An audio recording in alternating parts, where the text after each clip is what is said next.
WIIFTBPM. WIIFTBP. Media's just for you and me. WIIFTBP. Media's just for you and me.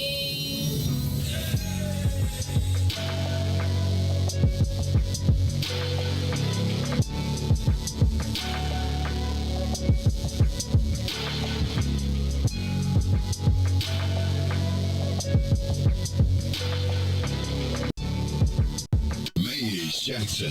Tune in to the Maze Jackson Show every day, Monday through Friday from 6 to 9 a.m. where you can catch us on YouTube, Twitter, Twitch, and Facebook Live. Plus, from 6:30 to 8, you can get us on WBGX 1570 a.m. That's right, it's the Maze Jackson Show, where every single day we ask the question, what's in it for the black people? And if you don't like it, you can still tell them, Maze said. We out of here. Peace.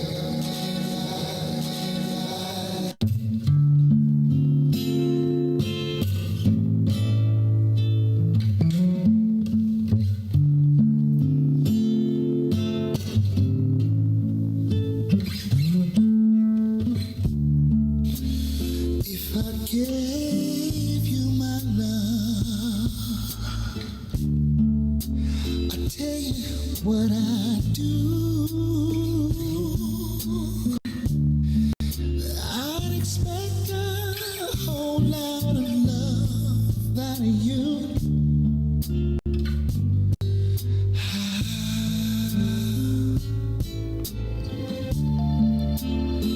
You got to treat me good. I'll be good to you. There's a whole lot of things you and I could do, baby.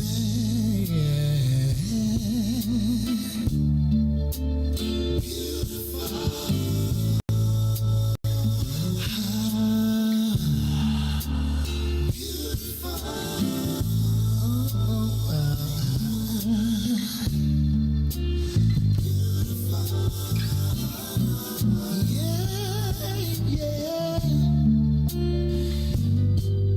beautiful when you get right down to it. Yeah.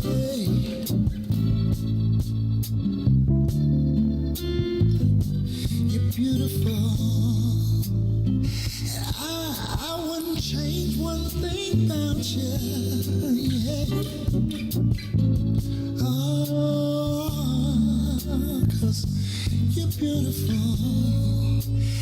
I don't mind telling the world about you. Yeah.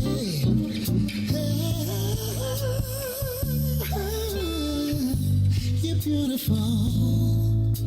And what about the way you love me? And the way you squeeze me.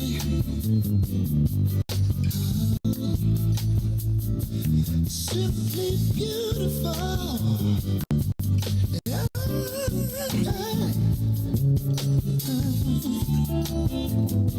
You're beautiful. When you needed me, yeah, I was right there by your side. Simply beautiful. Yeah.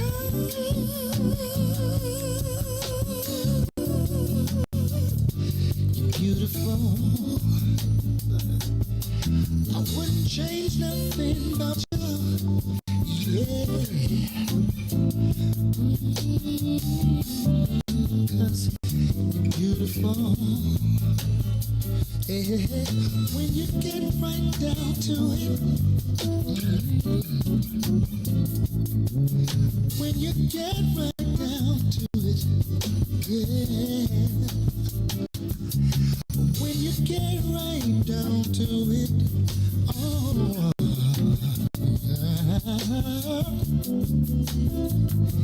You're beautiful. I don't mind the world knowing about you.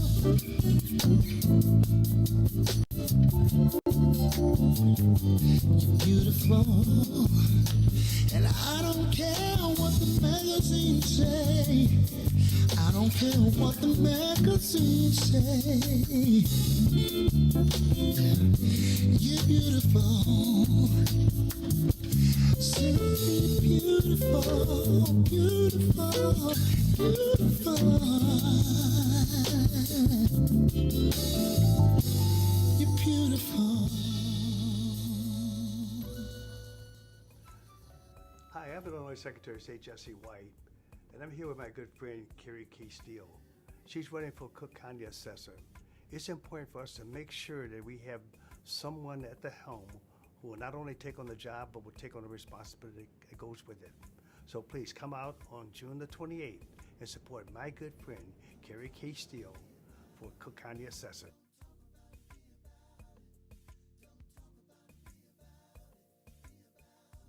Hi, I'm Carrie Steele, and when I'm your next Cook County Assessor, I won't just talk about it.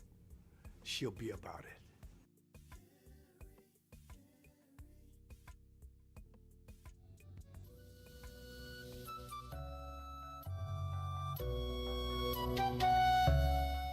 My mom would say, Carrie, don't talk about it, be about it. My name is Carrie K. Steele, and as president of the Water Reclamation District, I lead an agency with a $1 billion budget, AAA bond rating. We've increased transparency while we've reduced our reliance on tax dollars. Now, my opponent has been all talk and broken promises.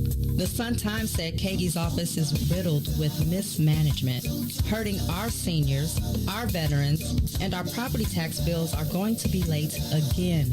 Look, we all knew 4 years ago that the Cook County property tax system was broken and needed to be reformed. And unfortunately, it still does. That's why I'm asking for your vote June 28th, punch number 112. Because I won't spend the next 4 years talking about it. I'll be about it. Vote for me, Carrie K. Steele, as your next Democratic Cook County Assessor. This message has been paid for by friends of Carrie Steele. Carrie Steele, Cook County Assessor. WIFTBPM. Uh-oh, what's in it for the black people? You are listening to the most dangerous show. This is What's in It for the Black People Radio. Maze Jackson. Maze Jackson, the most vociferous advocate for black people in the world. For Ruthie Moore, for Todd Stroger, I am the host of the Maze Jackson Show, asking every single day, what's in it for the black people? And if you don't like it, you can still tell them Maze said, Mayor Lightfoot, man, we ain't accepting that. We ain't accepting that. Let's go. Yeah.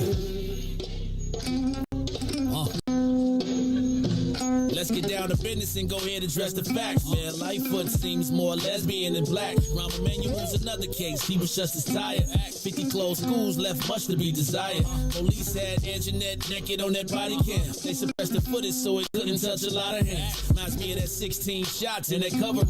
Both of them similar, so I went and dug it up. George Floyd killed, a lot of riots happening in town. Southside burned and they wouldn't let them bridges down. Grandmother sick, need a prescription and plus a couple groceries. You gon' have to travel just to get it now. COVID-19 out here shutting all the business down. Not enough SBA loans to even give around. So many failed businesses that you can put them in the pile. If you don't survive the pandemic, it's gonna sit you down. We sing, dance, play ball, entertain, and crack jokes. Government infested black neighborhoods with crack smoke. System that milked us so bad, we got lactose. Still trying to find out what's in it for us black folks. We sing, dance, play ball, entertain, and crack jokes. Government infested black neighborhoods with crack smoke. System that milked us so bad, we got lactose. Still trying to find out what's in it for us black folks. Shout out to Willie Wilson, hope one day you get to send it. We need some different players in the game to handle business. So many shady characters like Madigan and Blago. But when you really break it down, it's typical Chicago. City full of gangsters, it's what the land was built on. Same streets with hood legends, DNA get spilled on. Carjackers out here lurking, trying to get they steal on. Looking for a block to put them Hellcat wheels on.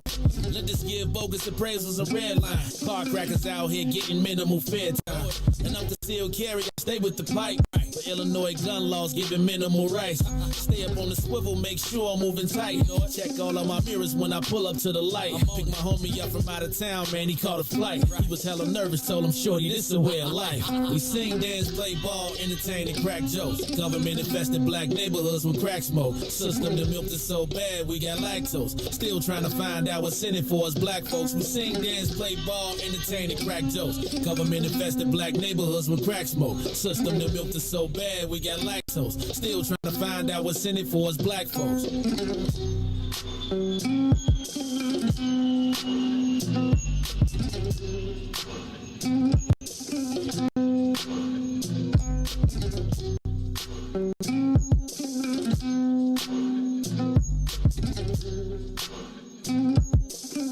Wake up, Chicago! Wake up, world. This is, how did I keep getting, that is like the magic something going on. This is the Maze Jackson Show. I am your host, Maze Jackson, in the building today. It's the day before the election, what they call it, pre-election day. That's what we're going to call it today. And in the building, I see us sliding in here.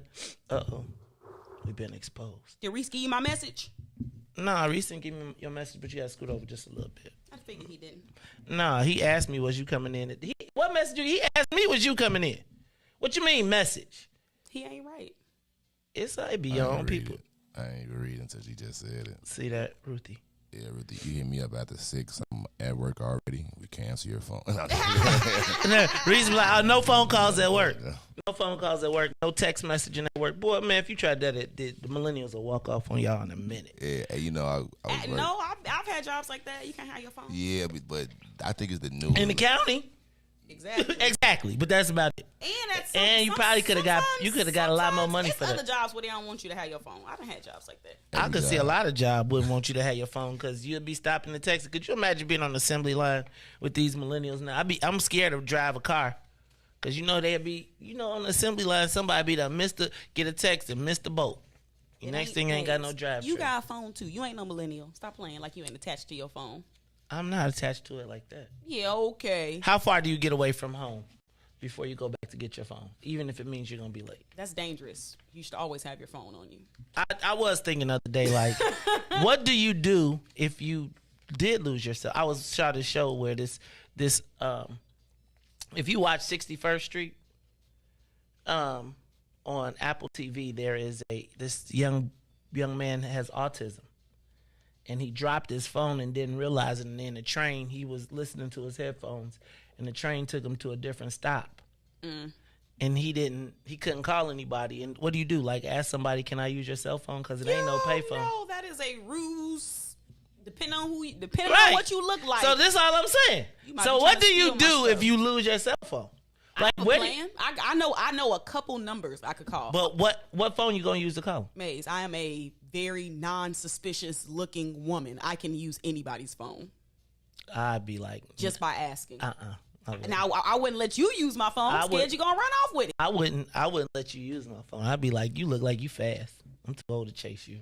Nah, I don't generally have those types of problems. Okay. Well, I feel like I'll go into a business to ask, can I use your phone? And they'd be like, what? I got a cell phone too, fool. You really think you would be lost without a phone? As long as you know a couple numbers to dial. If you don't have a phone or a phone, I would call. So the first call I would make would be Carrie. You know her number by heart? Yep. Tennille. You know her number by heart? Yep. Probably the big dog and Vince. As long as you know the numbers by heart, you can't lose. Yeah. But I gotta find who gonna let me use their phone. Like as I'm looking like Grady right now, if I'm trimmed up and everything, I feel like I can probably make it happen. Looking like this, people be like, "Oh hell no!" I'm telling you, huh? I would let you use my phone. You would? I wouldn't let either one of y'all use my phone. Yes, if you came to me, yes. No. Off the street? Yes. Can I use your phone? You? Yeah, for sure. Okay. I dial it for you. What's the number? Is this me? I dial it for you. What's the Let number? me put it on speaker. That's what I do. I'd be like, let me put it on speaker. I think that's what I would do. Like I've been in a situation like that, and I really walked to random people. Sometimes it took me one, sometimes it took me three. You lost your phone and you need to use somebody's? I probably lost it, left it, looked for something, but I asked a random. What was your T-shirt? What did it say on your T-shirt? You had on do-rag? For sure. Oh yeah. Where was you at though when you asked? Downtown or was you out west? I've been a lot of places and asked to use the phone. Just. What? Yeah, like I have a phone, I need to make a call or something happened, I did something. I do think we need to do some children preparations without a phone. What do you do in the case that you don't have your cell phone? What? Yeah, I do think I'm going to do that. And I let people use my phone too.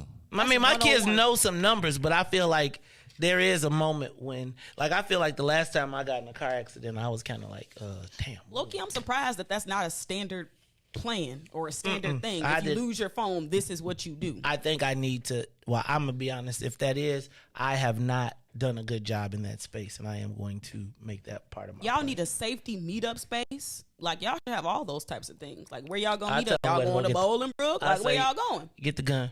I'll be like, go grab the pistol. Then this is what, but he don't be like, he don't want to go to the range. I'll be like, look, man, you're going to have to learn how to shoot this thing. I think everybody should have a family safety plan. If the grid go down, where y'all all meeting at? Oh, and though, let me tell you, speaking of that, somebody came to me about Pembroke. In a good way or a? It was a could you save us way. Oh. Showed up to the meeting and was looking for me and you. I heard y'all talking and here's my situation. And I was like, oh my God. And hope Ruthie, it wasn't none of my family members. And it was like, man, Ruthie. It was like, when the lights come on, the roaches gonna scatter. Man, they was like, look, please, can y'all help us before the, and I was like, how many for how much? I'm telling you. I feel like I wish I went to the bank. I wish I had it in the bank, because they was like, look, here go everything. And before they take it from me, please. And I was like, you mean we could have how many acres for how much? But it ain't gonna be worth nothing when the gas leak into your prime land.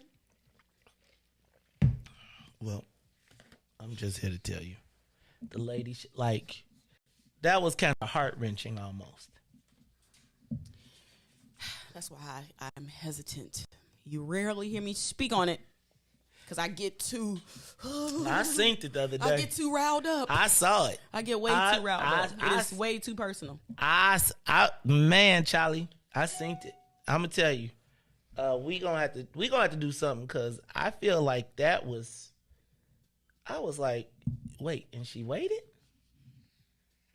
like a long time, dude. To talk about it. All right, so look, it's the Maze Jackson Show. I'm your host, Maze Jackson. Got my girl Ruthie Moore in the building. Ruthie Moore, how you feeling today? What's going on? See, you got your jean jacket. Look at you. You like a Erykah Badu today. You got your Erykah Badu go. It got the temperature dropped a little bit on us last night, and I feel like this morning it's a little chilly out. It was 70. What? It was 70 when I got in the car. Oh no, you must have had your car in the garage. I did. Exactly. Okay. Can we call? Should we now? Do we have to address you now as the Honorable Ruthie Moore? Don't. Hey y'all, it's the Honorable. Shout out to all of the sworn in local school council members. Ruthie Moore is now the Honorable Ruthie. You're so kind, Moore. I want to. Did you take it? Did you get the flag picture? No. What? I ain't even see no flag. Ruthie, how y'all get sworn into official government job and you ain't had no sweat? Did you have to raise your hand? Mm-hmm. And then did you say, I, Ruthie Moore, we have do to solemnly swear that I will. I can't be taking all these pledges now. Okay, so I'm telling you, man, Ruthie, I was like, I was about to have an attitude till you told me you was getting sworn in. I was like, I had already thought about saying, you know what? You should have told me the day before. I waited till about 8 o'clock. You can't be doing that. To text you because I was like, I don't want to text Maze too early. Like, I ain't finna be there today. Nah, but if you would have told me the day before, I would have probably did because I think, what happens is I stopped getting, I didn't depend on you. And then now I start to depend, now I just be like, okay, she'll be here at 9:30, right? And then when you was like, I was like, you mean I got to get up early you in the morning? Anyway. But that's not the point. With your early crew. But the key is the coffee, right? You be like, do you need the coffee? And it's like, and then the stuff that, the list, which we need to just print out 200 of them joints. Woo. Or 150 of them. Or one for, 3 for every week that's left in a year, right? Because then you'll know you'll have them. Then I could just go to the clipboard. I think we just need to standardize it. But I think you are, so probably since Tennille, I probably have not had somebody that I think, even though I don't like your work hours, I don't think that I've had somebody who kind of gets me somewhat enough. I just be trying to fill in the gaps for you. And I'd be like, man, thank you. So then when it ain't there, then I'd be like, what are you doing? What do you mean you got something else to do? I am the most important thing in the world. And you be like, dude, not for what you pay me. No, you don't. I had to get in. It wasn't inducted, sworn in. Ruthie was like, Ruthie Moore. Was Henry there too? Mm-hmm. Uh-huh. Did he? So did y'all walk together since y'all live no, right by? Y'all didn't walk together. Did y'all go out to dinner afterwards? No, listen, it started late. What? I know. I got some pictures to show you. It started late, and so was it at the school? What's up? It was at Malcolm X. Mayor Lightfoot gave some remarks. Pedro Martinez, that's his name, right? He gave some remarks. Did he tell y'all about that Chinatown school that's canceled? It was all above board. Okay. Everything was good. I'm gonna show you some pictures. Did you take a picture with Mayor Lightfoot? Yes, you did. Don't front. You know you Mayor did. Lightfoot ain't fooling with me. Shit, you crazy. She was like, Ruthie, I'm telling you, She you're going to be the ain't bridge. fooling with me. Ruthie, you going to be the bridge. She going to be talking to you. She going to be like, sister.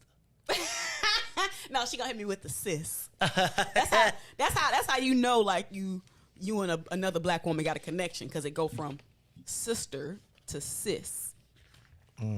So if a black woman call you sis, you know y'all got to be cool. Okay, no, or they trying to get in good. No, it don't work like that. No, nobody can abbreviate Sister. sis unless they cool with you. I abbreviate sis all the time. Like, what's up, sis? I bet somebody you cool with. Yes, or else I blame. Do y'all call each other bro or brother? I What's call up, brother? people my brother. I'd be like, no, my brother. Brother. You can, brother. Yeah, brother. that is how black Brother. men say it to each Well, other. brother. And then I say bro. I do say bro a lot too. Bro. I catch myself though, because now bro is almost like a woke diss. Ooh. Like the bros, like they call them the the country western bro. It's like man. It's you know like what? You're right. If I say bro to a dude, it's probably like bro. Like whoa, bro. Yeah, that's so true. Like if I'm saying bro to a white person, I'm probably like you in the wrong space. What? Yeah, if I say bro to a white, I believe he in the wrong space. Like bro, it's bro, chill, right? Oh, can I tell you what, bro? I was in. Did I tell you about the meeting I was in when somebody tried to step to me about the papers? Yes. I can't. Okay, on Wednesday, we talking about that. Oh, you gonna hold it in, huh? You know, I've been trying to like work on, because I am like so petty. I didn't even realize that I was as petty as I was. Oh my God. I didn't even know until like I had to do some self-reflection, and I said, sis, you petty. Hey man. Like almost to the point of vengeful, and I gotta like work on my spirit. Cause that ain't it. That's a good thing. No, cause that's power. You no, just gotta channel it. It's consuming. No, so like if I'm gonna get you, I'm gonna like literally like Ruthie. I promise you, I could have been the best black ops. You still will be. Ruthie, you still will be. I could be real still. You will still will be. And I will pop out on you. Ruthie, you still will be. This is the whole plan. It's like you're supposed to be the angel of death. Remember Keisha? Remember Keisha in New Jack City? Remember her? Did you see New Jack City? Of course. Do you remember Great Keisha? movie. Okay, Keisha. Right? I'm telling you, man. All right, so I'm telling you, it's gonna be all good. Look, y'all, that's Ruthie Moore. She all over here plotting the plan. Man, please, Lord Jesus. Humming. I'm just gonna keep my mouth shut. DJ Riis, the ruler on the ones and twos. DJ Riis, the ruler. How you feeling today? Blessed, better, best. You already know the rest. Long week. Long week. Riis, that sound like you made some money, dog. Did you get it cracking? Did you cracking this weekend? Yeah. Riis, when you come in on Monday and you sound like that, I feel good. That means you made you some money. That means you was out there. Make no money. You know Riis is a natural born hustler. Looked at me, he's like, Riis is ever since he became a maniac Latin disciple, I'm telling you. He is not a maniac Latin disciple. I'm telling you, Riis, I'm telling you. Riis, I saw where Riis went to school at. I drove past there. You gotta be a blended, like you can't be like, I'm sure, let me tell you what. I drove past Riis neighborhood.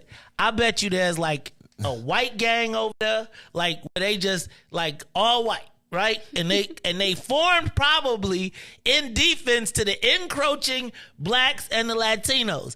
And then probably where Riis lived, he lived in that walking area. That area where you had to walk through everybody. So it's like he took the blended route, right? Because they probably had a few branches of the folks over there somewhere, and the Latino mixy mix. I'm telling you, Riis, I could see Riis on the track meets. Don't claim it, Juan. Don't claim it. He had to be that Juan. Nah, man. I told you, I lived in a black community. It was just, hey, man, that school was over a bridge. I told you, and when you had to walk the bridge, you knew how to. Okay, I ain't gonna say you flipped, Riis. I'm not saying that at all, cause Riis, I know you better than that. I think you know how to walk the bridge, though. You knew how to walk the bridge. Do they got Puerto Rican gangs in Chicago? Are you crazy? What you think Latin Kings are? Latin Kings are Puerto Rican? I don't know what I know the area. So the area, the area I lived in was black, but like right when you crossed over the bridge, it was like like a Latino. Ain't Latin Eagles Puerto Rican? They got some of everything. Yeah, like when I grew up, it was a real bad gang. Like gang wars, ironically, So Latino gangs be fighting against each other too, just like the black gangs. Yeah, they don't and they think all. And they think everybody black is folks. They swear everybody black is folks. Everybody, they think everybody black is a GD. Right? Man, you used to go to the Puerto Rican Day Parade. Them dudes would be like, they'd be like, take off your shirt. What? Take off your shirt. And you'd be like, man, I wasn't there. But you'd be like, wait, what? Oh no, I never. On weekend, man. I never used to go to the Puerto Rican Day Parade. Go ahead. What's up? So Reese? To the Rose Festival. You was Rose. Where your pink pictures at, Now, Reese? hold on. I got a question. Did you bring a lawn chair? No, he was working. But did you see all them lawn chairs out there? You know what? It really wasn't. I lot saw of lawn pictures. chairs. Tell me how them people got them lawn chairs in there if they weren't supposed to have them lawn chairs. What you mean? You was supposed to bring all that. You could bring that. It was like a picnic According setting. to the FAQs, you could not. I To read Rose it. Frozen? I read it. It said no like lawn chairs. You got the plug. I was just curious, like the people like sneak them in the back. Nah, like it I was just just came, wondering. and they wasn't even really. Hey man, they was letting them people. You gotta make your money. You Yeah, turning anybody man. away. You gotta make your money. How much was them tickets?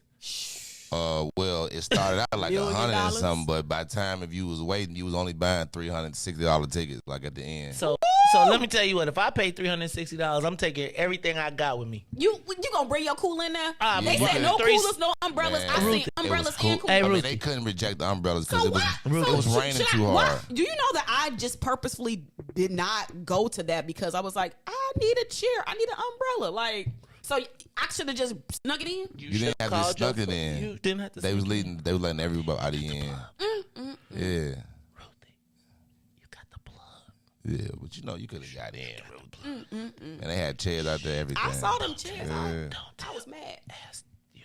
Don't you know? Do you know Tennille Jackson? Don't tell nobody. And they was letting them Oh, okay. So the boss lady said it was a last minute adjustment because of the weather. Yeah, I was it was bad weather. So like you couldn't. It was like to reject the umbrellas was like crazy because is wild The to time me. it opened up, it was raining. You I'm know, such a so rule follower. it was just like, and then they weren't even checking no bags or nothing. You be like, break the rules, burn it down, Well, break when it, break it, break it. Now that's different though. You be like, I'm anywhere I want to go. Psst, man, this No, ain't no. I'm gonna have to change my mindset though, because I generally try to like follow like concert type of rules. I do too. Life rules? Let me tell. Nah. Can I tell you why I follow concert rules? Cause at one time when you had to walk all the way back to take, Man, Carrie, I knew you was gonna say that. Carrie, we went to so here goes our smart idea. We're gonna walk to the United Center because it's gonna take us forever in an Uber to get there. We get to the United Center and Carrie has the Louis bag. And then it's like, I could walk back with you. Now, mind you, they was, oh my God, it's so cold. It's freezing. Jesus, we can't walk. Give me the bag. But then I leave my phone. Ooh. So now I got to get that. I had to walk back to the United Center, back and forth and back. Yeah. I would follow the rules too. And I'd be like, let me see what bag you got. Let me check your bag. Let me before we check leave your the bag house. before we go. Man, I saw one girl. She came in there with ribs, sandwiches. No, I how she get it in, Reese? They was letting them in with a picnic bag. They want to. Because they go to lick, right? Let me tell you what. Are you serious? I'm telling you. Hey man, that let me sound ask a like a party. question. Let me ask you a question though. If you woke up and you had like one of the coldest looking festivals, because the pictures are awesome, right? Them pictures are let me tell you though. I feel like people be making pictures. They be making events look so crazy on social. Right? Like now they got these social stands. And so I loved all the pictures coming from it. But let me just say this. Ruthie, if I woke up and I saw thunderstorms and I was having that festival, you could bring everything you wanted to bring with you. You could have probably brought a pistol if you wanted to. Because we are not, and I can't get my money back. What? For the event? Oh, no. Y'all bring whatever y'all want. Y'all get y'all butts here. How was the performances? That's one thing I have not heard anybody talk about. Well, they started out with like the little, the DJs and stuff. It was good. GCI was doing some stuff with it, and then they had Maya. Maya, Man! Yeah, Maya looked like she aged a bit. Man, Maya used to be in Chicago all the time. Really? She was a Chicago regular, literally. Man. MC Light didn't show, or I don't know what happened. But yeah, I guess she's supposed to be on the paper, and then I asked wasn't Robin Thicke there? Yeah, Robin Thicke was there. And who was the third one? It was supposed to be MC Light. Oh, okay. Okay. It was good though. Like it was one of the. Robin Thicke gives a good performance. He does give. You know how I feel about the. After he cheated on Paula Patton, I just can't go. The one who made the chicken by sprinkling the flour on it. That's why he left. That's why he cheated. That was her he mama's like, you want me to recipe. eat this chicken? That was her mama recipe. Ain't her mama white? So then, what difference do it make? Then you got to get 50% less mad. Oh, you know, one drop. Oh man, that's why he left. He like, how I got a black woman that can't fry chicken? Low key, I don't even really care about Paula Patton. I was more upset about how he tried to do Marvin Gaye. Okay, now see if you would have started there, okay. I would have been okay. But you talk about some Paula Patton. He like, how did I find the one black woman in the world that does not know how to fry chicken? Ruthie, she put the flour on the chicken in the grease. If you co-sign that, I ain't never seen nobody do that. Exactly, because you can't. You know, wealthy people have a way of doing things that I'm just not privy to. Ruthie, no, and she's not wealthy. What? She's rich. She's not wealthy. You don't think Paula Patton wealthy? What's wealthy to you? Oh, that's a good one. Wealthy to me is generation. Like you don't gotta work. My great grandkids ain't gotta work. What? She ain't gotta work. She had a baby by Robin Thicke. You know who his family is? She is set, wealthy. Ruthie, no. Yes. No. Alan Thicke. I would have that. That money is protected in the trust, and not Ruthie. Once she popped that baby out, she good. Ruthie. Like it's all perspective. That's the formula. That's perspective. That's all perspective. That's the formula. What's the formula for? See, this is why. Hey, don't say that, Ruthie. All right, Ruthie. I'm just saying. You've been saying. You gotta stop. Right. She went from pensions to from man. Robin Thicke he got bankrupted on the Marvin Gaye song. I'm through talking to you, Ruthie. Anyway, it's the major. Let me ask you how you doing. Oh, Ruthie, I'm So this is the time where traditionally you are like, there's really no time left. Mm-hmm. You think about everything that's out there, and so right now I was talking to a political operative, and he was like, the torturous thing about these things is it's not on Monday, it's Tuesday, so you gotta, it's almost like waiting for you gotta wait till your parents get home. Let's get it over with now. Do they choose a date like on purpose for it to be like on a Tuesday, the 28th? Like, is that I think Tuesdays, date? I don't know, it's the 28th. I think it's like the 3rd. I don't know what the significance is. I know that this one got moved because normally it would be in March, but this was moved to June because of the census in Trump. And so now people are running in the old and new districts. So I am excited. Got a little anxiety and a little sleepy. Man, so it's a little bit of everything. So it's like sleepy but can't sleep. You know what I'm saying? Like, man, exhausted. Like, it's all coming down. So it is. I'm feeling the kind of way. I'm really excited though, because I really do feel like I got a lot I want to talk about.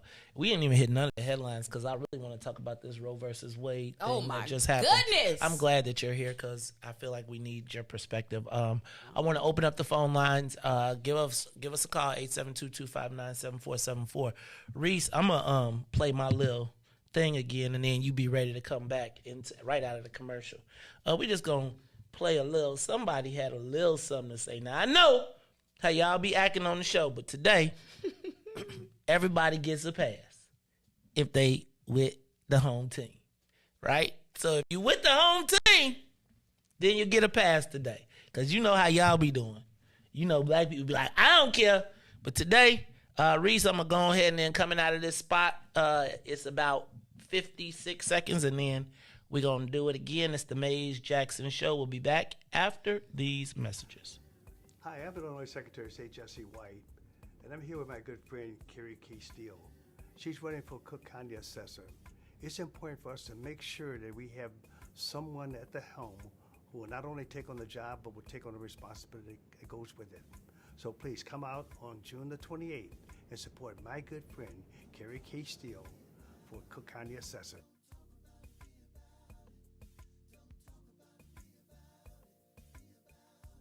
Hi, I'm Carrie Steele, and when I'm your next Cook County Assessor, I won't just talk about it. She'll be about it.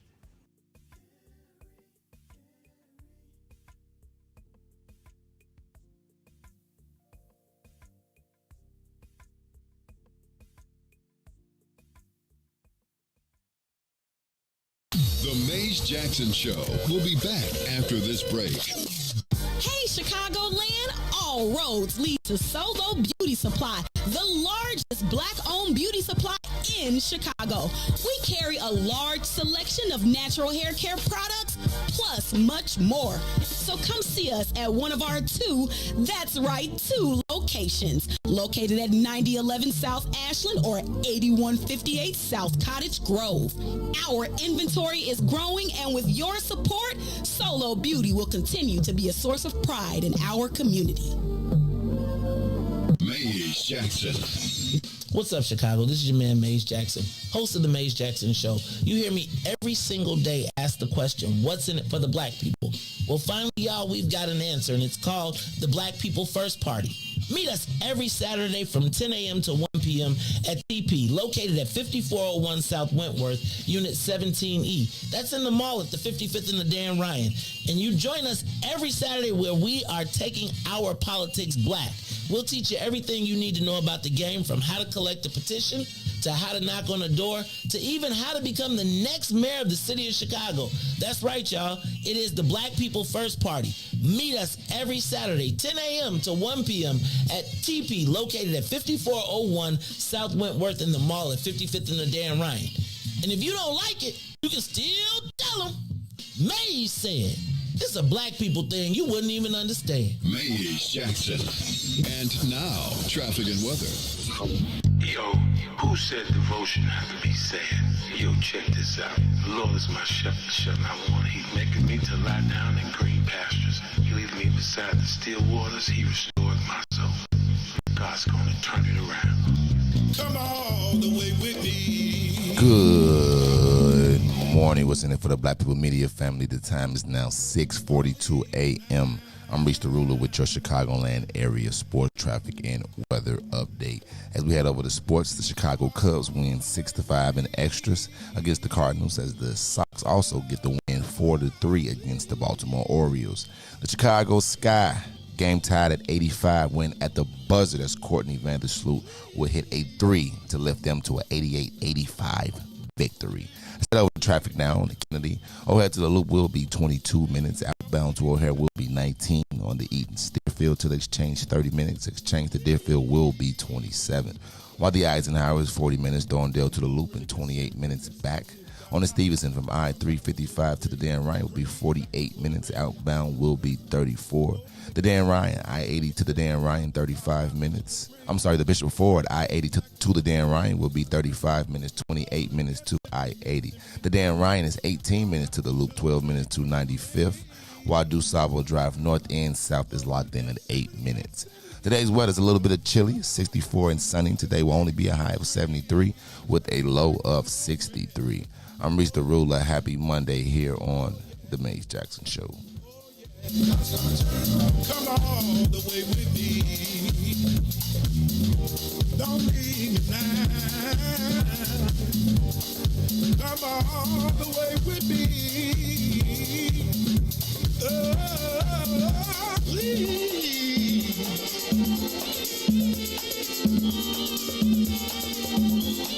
God's gonna turn it around.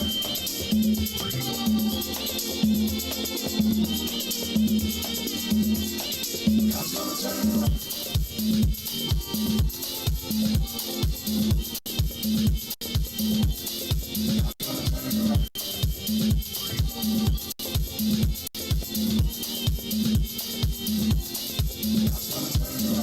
You are listening to The Maze Jackson Show. I'm your host, Maze Jackson. Got my co-host, Ruthie Moore, plus my man, DJ Riis, the Ruler. Man, you know what I'm saying, man. DJ Riis. Reese. Did you wear pink shorts?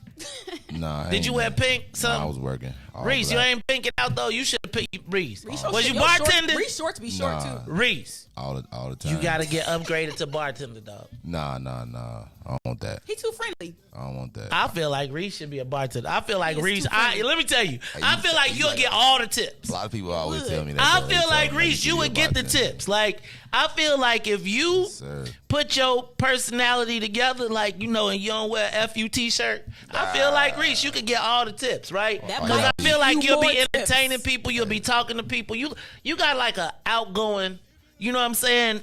I promise you, I'll be like, hey man, you'll probably get me after the last lady, she tricked me, right? I was trying, cause I found me one bartender, I'd be like, let me give you 50 right now. Dang! Here go 50, and then when you see me, you be like, give me your cup. That's how you do it, Ruthie. What? Is that the trick? Oh God! Yeah, I at least start with a dub, especially if I'm in a crowded place. I thought it was a 20. If I'm at a crowded place. I gotta just say, because you and you start with 20. See, I need to be ahead of y'all. And don't let me feel don't let me feel stunty. Like, cause the worst thing for me in the world is to have cash. Cause I feel like cash, I'd be like, if I got it, like you'll get 100 out of me. Mm-hmm. If I got 100, y'all won't even try and break it. I'd be like, go on here, have a day. What's the most y'all have ever tipped, like that you can remember? A bartender? Anybody? 3,500. Woo! 3,500. It was after the 36 bottle day. Okay. Well, okay. If your bill $50K, then I can see 3,500. Right.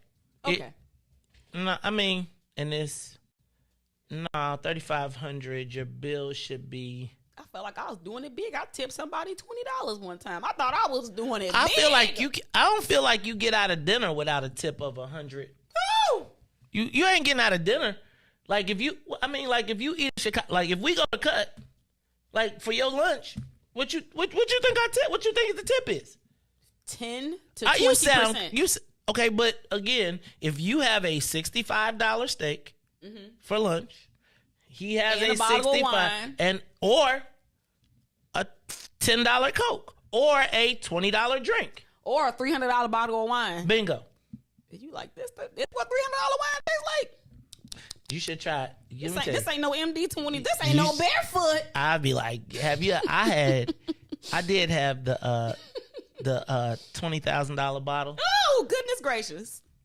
Then they keep it coming. It's unlimited. It's like what they do is they trick. They do a double whammy on you. So first it'd be like you have the first bottle, and then once you get the buzz off the first bottle, then they just keep hitting you, and then you just be like, damn. I'll take another one. Give me another one, because you be feeling like, oh, it's only $100.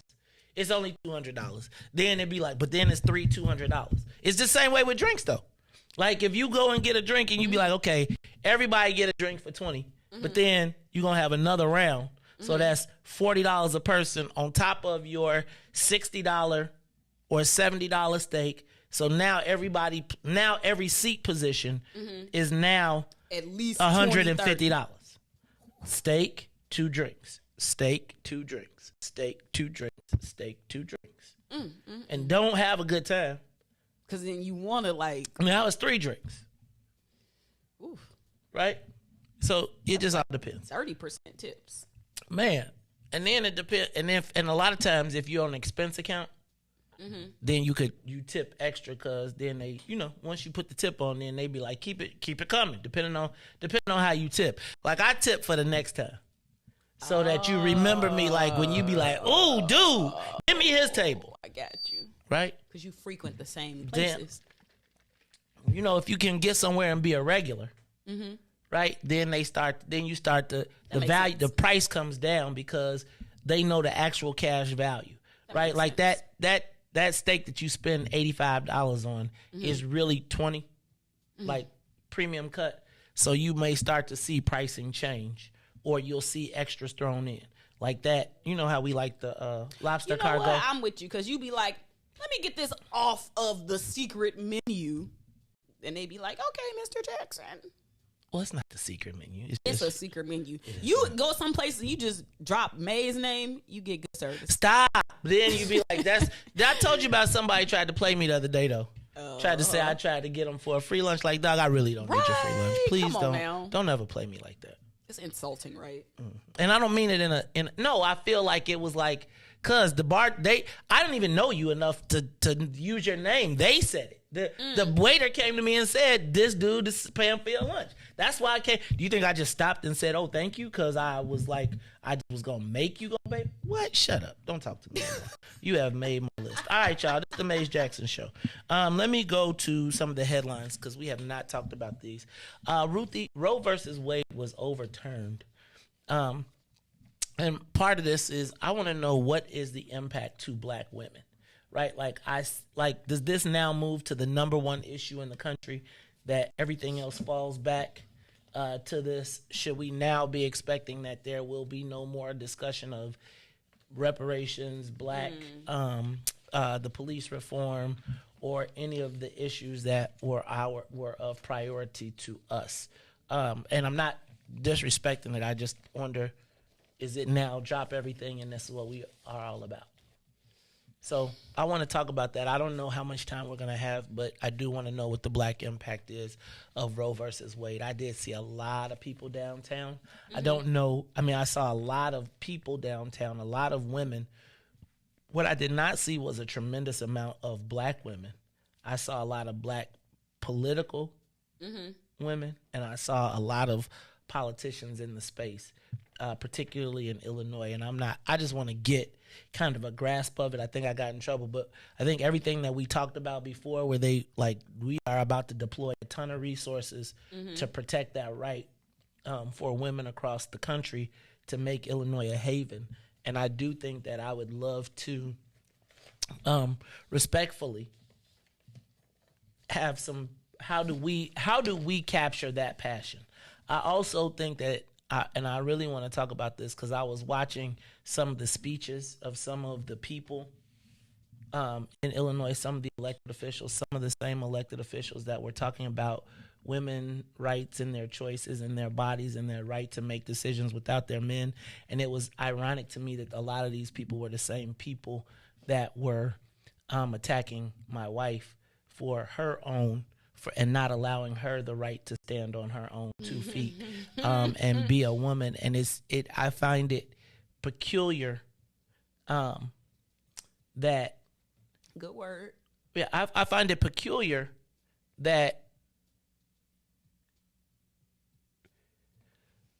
I found a tremendous level of disrespect in the fact, and I know this is going to probably get me in trouble, but I found a tremendous amount of disrespect in the fact that here is, and I understand politics and all of that, but did you watch Bill Maher? I'm a Bill Maher fan. Did you watch it this week? Okay, so you got to watch it this week. But I just felt like it was crazy to me in this amount of time that we have seen black people shot down in the span of this time. We heard not one peep about the black people that were being killed. Anything from the same people that then would not allow a black woman, my wife, and I'm taking it personal just a little bit, to be her own woman. Like, if you pay attention to every single story that has come out since the group of people went on the attack, they have attached me to her in every story. And it's ironic to me that these same women are suggesting that women have come so far, but at the same time use the same tool against a black woman. I get what you're saying. And it kind of, right, like, how far does she have to go to be, like, we don't even, I'm going to tell y'all a story real quick.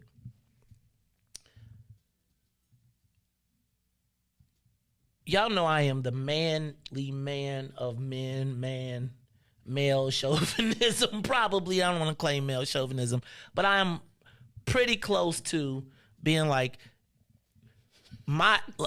so when we got married, right, you know that if it's Maze Jackson, the understanding is you're going to be a Jackson. And because I so strongly felt about her credentials, her credibility, the brand that she had built for herself prior to us being together, it wasn't even really an ask on my list. right?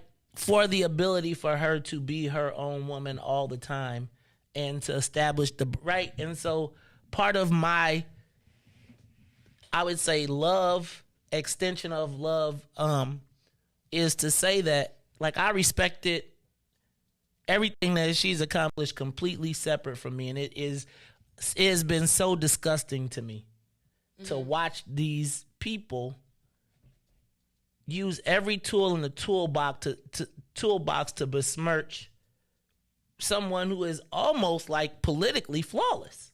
Mm-hmm. And now we gotta kind of just act like y'all didn't say all of that stuff, because now it's a big old. When do it reminds me of like the whole Susan B. Anthony, make the black people stand at the back of the line. You can march, but you got to march in the back. Mm-hmm. And it just, it's hard.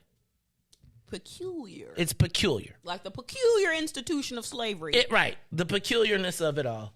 Look, y'all, it is the Maze Jackson Show. So I want to talk about Roe versus Wade. Yesterday, the Pride Parade, it went down without a hitch. It was safe.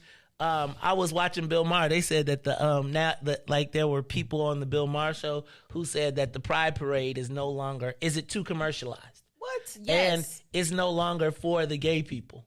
And the other thing I was watching on the Bill Maher thing was the fact that they said that their movement has been hijacked by the Democratic Party. What? And saying that they have made it where everybody is on the attack. You got to watch this week's Bill Maher. I'll watch Oh it. my God. If y'all did not Bill like, Maher. Some people don't like him. I got off Bill Maher because he made me mad with the house nigga. Mm-hmm. But it's like, he explained why the Latinos are, like, even though they don't like to be called Latinx, 98% of them have said that the Democrats are forcing them to be called that. Right? He went through, like, why a whole Democratic district that was always Latinos, immigrants. Mm-hmm. I mean, that was always Latino that voted solidly Democrat, flipped to become Republican because they were saying that the party does not represent their interests. And then I was just going to talk about this thing that happened with Richard Irvin. Something else happened? Well, he got, Trump came to town this week and endorsed Darren Bailey. Mm-hmm. He ain't even meet with Richard Irvin? No, he didn't meet with Richard. No, he didn't meet with Richard Irvin. But the thing is,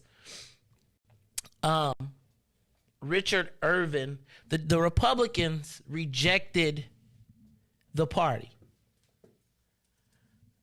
The Republican voter base rejected. We'll find out, but they rejected. This man had $50 million, and they rejected all of the money, all of the power, all of the influence, and said, "We're picking our own candidate." I think they just saw through it. Well, that's my point, though. My point is they saw through it, and no matter how much money, and I wonder when will we get to that point. I just learned the other person's name that's funding Bailey. The same way. Oh, you talking about Dick Uline? Say that name again? Dick Uline. Yes, that is the person that's funding Bailey. Like, it's just a battle of the millions and billions. But Dick Uline is like all the way right. Like the I want you to look up the John Birch Society. I know what that is. Okay, so he's a John Birch Society member. Oh. Okay. Allegedly. Uh-huh. Okay? So when you understand that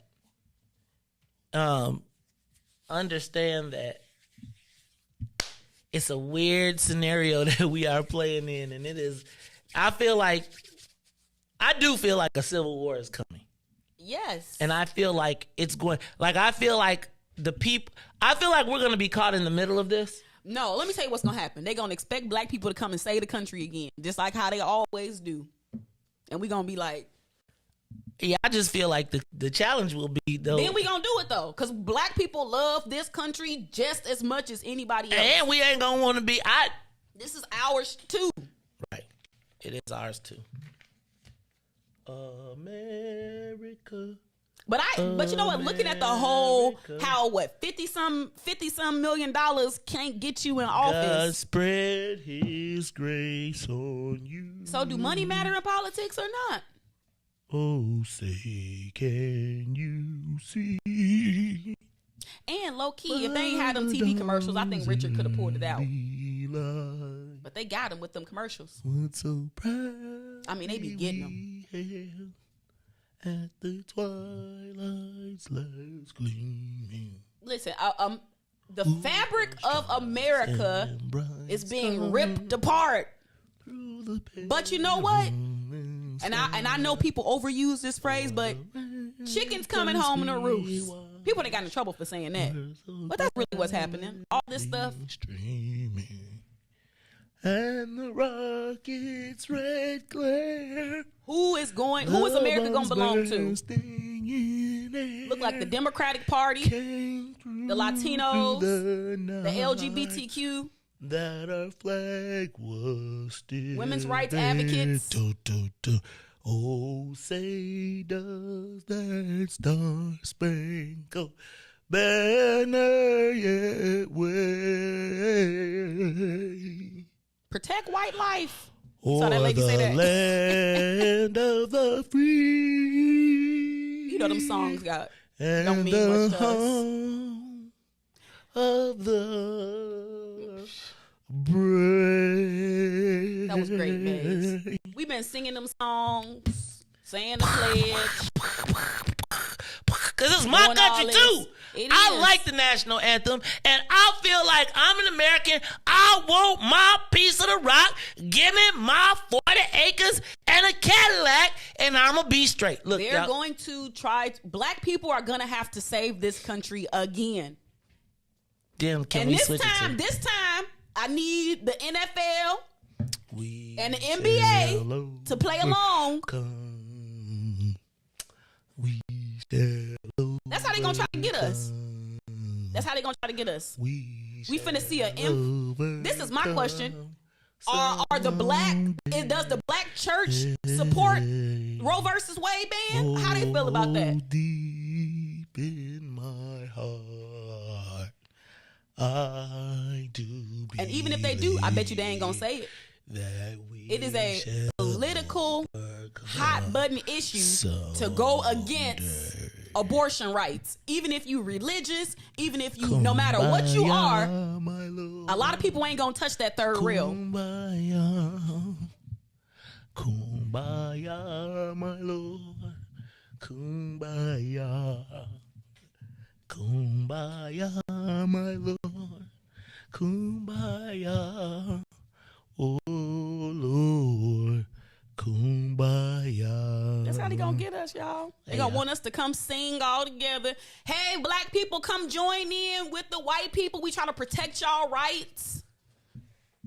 Onward, Christian soldiers marching. I'm about to go to a break, but hold on 1 second, Reis. One more time. Oh, Reis, you gotta come back. Turn up the volume. Pump up the volume. Pump up the volume. Pump up the volume. Ready? Dance. Hi, I'm Illinois Secretary of State Jesse White, and I'm here with my good friend Carrie Steele. She's running for Cook County Assessor. It's important for us to make sure that we have someone at the helm who will not only take on the job, but will take on the responsibility that goes with it. So please come out on June the 28th and support my good friend Carrie Steele for Cook County Assessor.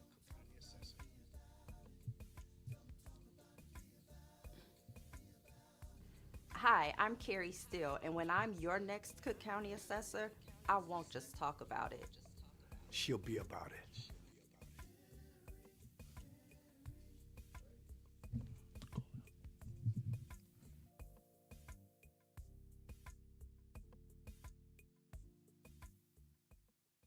The Maze Jackson Show will be back after this break. WIIFTBPM. My mom would say, Carrie, don't talk about it, be about it. My name is Carrie Steele, and as president of the Water Reclamation District, I lead an agency with $1 billion budget, AAA bond rating. We've increased transparency while we've reduced our reliance on tax dollars. Now, my opponent has been all talk and broken promises. The Sun-Times said Kagi's office is riddled with mismanagement, hurting our seniors, our veterans, and our property tax bills are going to be late again. Look, we all knew 4 years ago that the Cook County property tax system was broken and needed to be reformed. And unfortunately, it still does. That's why I'm asking for your vote June 28th, punch number 112. Because I won't spend the next 4 years talking about it. I'll be about it. Vote for me, Carrie K. Steele, as your next Democratic Cook County Assessor. This message has been paid for by friends of Carrie Steele.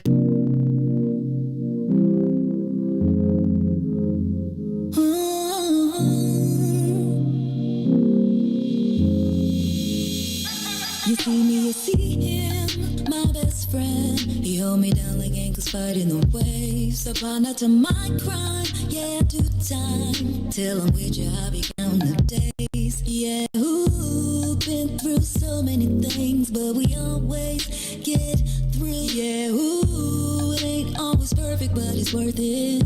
This is deeper than the surface. If I said I didn't love you, you would not know I've been frontin'. Wiped all my scars away like it was nothing. Took the parts of me I tried to hide to make them something, something.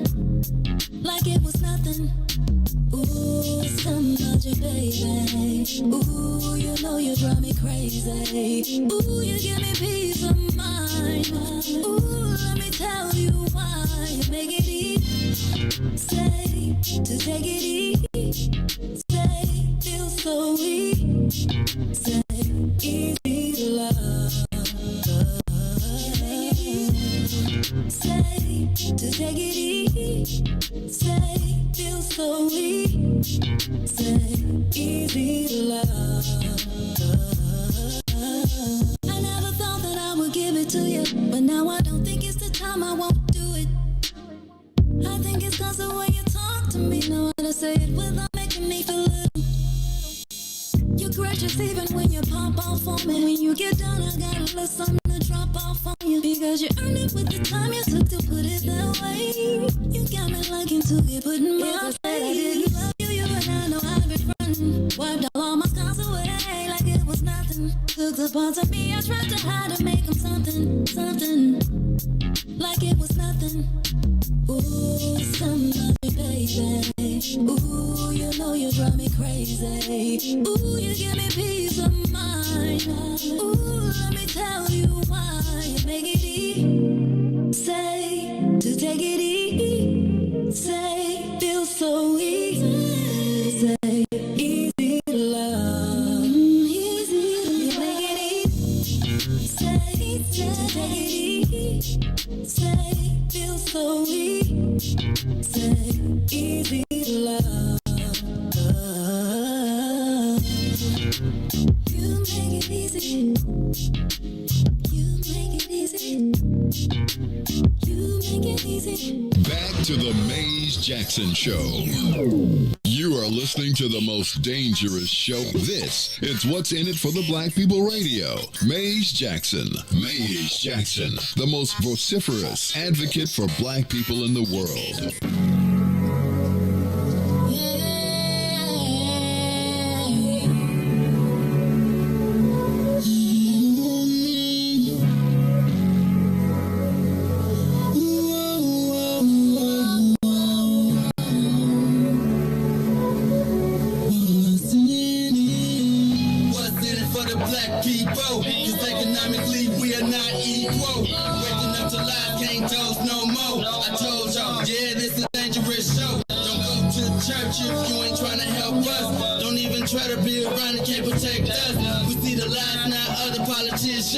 We need money and no symbolism. It's Maze and Riis and Ruthie and Ty, explaining how we all come from God, giving us tools to beat the odds. If we united, our movement gon' stop. If they ain't trying to help us, they ain't trying to do nothing. We gotta do something, we gotta stop running. It's time to confront the problem. Really, you expect your oppressed to solve.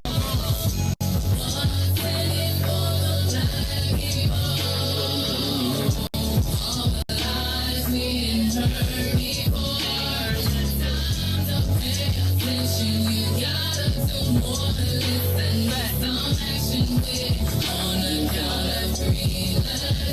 Wake up, Chicago! I'm your host, Mace Jackson. Got my man, DJ Riis the Ruler, and my girl, Ruthie Moore. I'm trying to get this video. I can't get the internets to be sending these things out. It's like, why my airdrop ain't working? See, if I could get my airdrop from my iPad don't ever work. My airdrop from my, and then I can't never send nothing to people with Android. It might be how you got it on. Is it contacts only? What? You might have your airdrop on for contacts only. No, and if the other device is not a contact, it ain't gonna receive it. Mine is for everyone. You do. Ooh, you are brave. I do too. Y'all are brave. Y'all ain't scared of people airdropping y'all nothing crazy. What they gonna airdrop? Right. Ruthie, where you be at? All right, that's what I want you to do. I want you to be in a Reis. I want you to be doing something. Here you go. Looking at airdrops. Slip up an airdrop. Oh, I'm looking around at the table like, I'm in this still. What's that? I think that is y'all be living. Y'all live risky lives. Hey, you know No, that's not risky. What? Reis in the alley is risky. Oh, that's regular. Wow. Okay. But my shorts early. Your shorts be short, Reis. Reis, you hoochie daddy into something. Man, I've been hoochie daddy in this. Reis shorts always been short like that. Before. Yeah, I don't know, man. I told you that's that MLD. Nah, I grew up in the 90s. All my clothes was always. I can't even. I was just telling Ruthie, like half my Perry is so much bigger. Big. It's so much bigger than what I am because I Man, you came right. We had the 2X. Like I used to buy started 2X. Give me that in 2X. What? Y'all was dressing in the 90s. Yeah, I'm telling you Hey man, that. them jerseys one of these days I'm gonna do a week of Maze Jack jerseys because I had my jerseys like personal Maze Jack jerseys made and all, and I kept them all, but they all are like way too big. They like dresses. Your son gonna have his like Halloween 90s 2000s throwback. His stuff gonna be on point. Can you take him all the way back to the 80s? You got close from the 80s? No. Just started in the 90s. Huh? You started in the 90s. Yeah, I got 90s clothes. I got 2000s clothes, but I've really been good about getting rid of stuff. You know what? And can I just tell you, shout out to New Era Chicago, who has about 500 bags, at least 10 bags of clothes. New Era. At TP that we forgot to give them by the date. I just pulled out of my closet. I'm going to just tell y'all, if you get Mace Jackson or Carrie Steele's clothes, you going to be on point. You going to be on. I seen the box you gave to DJ, to Lil Devin. That was like new stuff. That was brand new. I gave DJ, so I'm in this clothing club, and I couldn't. They always send me my clothes in XL instead of 2X. I mean, instead of large. So I couldn't figure out how to turn it off. You know what I can appreciate about you and your wife? I feel like when some people give away stuff, they give it away like, and it just be all bogus, but y'all be like giving away very nice things. Ruthie, I try to treat people the way I expect to be treated. Like, don't give them no bogus stuff. I try to treat people the way that I was treated. I would like to be treated. So y'all don't know, I've talked about this before, but my big brother DK, who passed away last year, even though his clothes was like 20 sizes too big for me, he would always give them to me in immaculate condition. And he would give me, like, I feel like I want the clothes to be a blessing to someone. Straight up. Right? Like, I feel like I feel a certain way when I put my clothes on. And they give me a certain, and I hope that the pleasure that they give me, I feel a certain confidence when I'm dressed a certain way. And I feel like even from my t-shirts to my whatever, and it's not in the it's no longer in the brand anymore, but it's in, I like to look a certain way. I like to present a certain way. And I try to share that with people who would not ordinarily maybe think to buy that. One of the things I love seeing is people who have picked up clothes of my own, and they be rocking them like they brand new. And they be like, look at and they got a suit, a tie, right? And sometimes I be like, come over here and let me send you to the tailor so they can fix it all the way for you, right? So your sleeves don't be, so you can know what it feels like to look in the mirror. And so, so y'all need help with spring cleaning? Yeah. Okay. Actually, cool. Yes. because right now we are living like savages. Right? Campaign day, boy, it be like, you know, in the closet, so yesterday I was washing clothes, right? Because I be around the house trying to keep us in order somewhat. Because, you know, Carrie be like, a schedule. Man, well, you know. And Ruthie, so in that process, do you know she spoke at Apostolic yesterday? I saw a picture. I'm going to play it. I'm sorry. I know y'all going to be hating, but today they have made me not be able to show love. They have made me almost damn near disavow my family over the course of the laugh, but I'll be so proud of it. But so I was cleaning up the closet, and I was wondering, why is my side so tight? Like, you know, I be having to open up and slide clothes in there. All Carrie stuff on my side. Encroachment. Look, I built Carrie a whole closet. Like, we took Milan's room. I went in, I racked it out, I put everything. Like, I got me like this much space in the closet. I built her a room closet. She could go in there and sit down. Ruthie, she got the closet, 2 walls, and the top shelf of mine. Man, 7 days. Sis works 7 days a week. Yeah, she does. So she need all that. I ain't gonna even try. She gotta have a different suit for every day. Oh my goodness. I'm gonna tell y'all, I just want to be able to, I'll be looking forward to seeing my beautiful and lovely wife just get a chance to sit down for one day. You know what, Ruthie? 112. That's what I think of when I for the punch. That's her punch number. But it makes me think of the group 112 when they be like 112. Room 112 where the players dwell. Hey, y'all, hold on. Oh. All right. So anyway, it's the Maze Jackson Show. We got guests coming in today, but I want to check something out. And you know, one of the things that I am that I love a lot, Ruthie, that has happened is that over the past couple months, a lot of people who would not ordinarily have recognized some of the things about the president that I know have had the opportunity to see her. Reis, switch over to the court because I'm going to play yesterday. I want to play the president out and about yesterday. I hope something happened with my little computer the other day. Let me do this. Shout out to, and I got to say a big shout out to Ruthie, I can't even pick no people. I'm going to stop because I get in trouble when I start picking people. Let's do this. And then this was yesterday.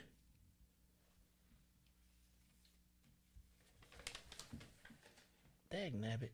All right, this was yesterday at Apostolic Church. No? Good morning, Apostolic Church of God. Thank you, Pastor Dr. Brazier. Fix your cord or something. And Evangelist Nichols, thank you all as well. I can't see where you're sitting. But you can hear, right? All right, I'm going to start it over. Here we go. Is your computer volume all the way up? Yeah. Turn yours all the way up. Good morning, Apostolic Church of God. Thank you, Pastor Dr. Brazier, for this opportunity. And of course, my friend, Representative Cyril Nichols and Evangelist Nichols, thank you all as well. I can't see where you're sitting. But first, I would like to give an honor to God, and I bring you greetings from Trinity United Church of Christ, my church home. Thank you. As stated, my name is Carrie Steele, and I'm a candidate for Cook County Assessor. Now, currently, I'm your president at the Metropolitan Water Reclamation District of Greater Chicago, but I'm also a chemist, an environmentalist, a licensed real estate broker, and a certified Illinois assessing officer. Now, thank you. Now, you all know about water reclamation because we treat wastewater and we manage stormwater. But we are also one of the largest landowners in Illinois. And that's why I became a real estate broker during my first term as a commissioner at Water Reclamation, so I could just better understand stand and vote on what was going on. Fast forward 10 years later, over 10 years later, I'm proud to say that I'm president of this agency with a $1.2 billion budget. We've maintained the AAA bond rating. We've increased transparency while we've reduced our reliance on property taxes through innovation and efficiency. Basically, competent management, consensus building, and accountability have been hallmarks of my political career and are a few of the reasons why I'm running for Cook County Assessor, because Cook County taxpayers deserve better. Better than assessments that the current assessor can't explain. Better than Trump Tower and dead mobsters getting tax breaks while we pay more. And definitely better than property tax bills that will be months late again. I'm running to be a voice at the table for hard-working families that need stability so we can plan our finances, for small businesses that need that predictability so they can complete their business plans and leave their doors open and provide local jobs. I'm asking you all for your prayers, your support, and for you to remember punch number 112. We all knew the property tax system in Cook County was broken 4 years ago, but unfortunately it still is. So I'm asking for you to remember Carrie Steele for Cook County Assessor, because I won't spend the next 4 years talking about what I'm going to do. I'll be about it. Thank you. Go on, Carrie Steele. So look, I'm gonna stop that right there, y'all. It's gonna be a fest today. You know, they forced me. No, I'm just telling you, it's kind of crazy because, you know, I feel like I was forced into exile. Right? Where they packaged my celebration of the love of my wife as a bad thing. And I am so proud of her for getting out here, for fighting. And it breaks my heart, honestly, that the Democratic Party, the party that we have devoted our lives to in some way, shape, or form, chose to use race baiting and the tactics that they used. And I just want y'all to see, like, I want y'all to be proud. I wanted to be like, yeah, when she was talking, but that seemed like maybe apostolic is a little more reserved. Right, but think about that being our, that's like, I feel like our part of our future. Goals. And an inspiration, when you see young black women and girls that respond to her and see her out and about and provide, it's like everything that I feel like we want in the best of our representation. And it broke. It was the hardest thing in the world for people,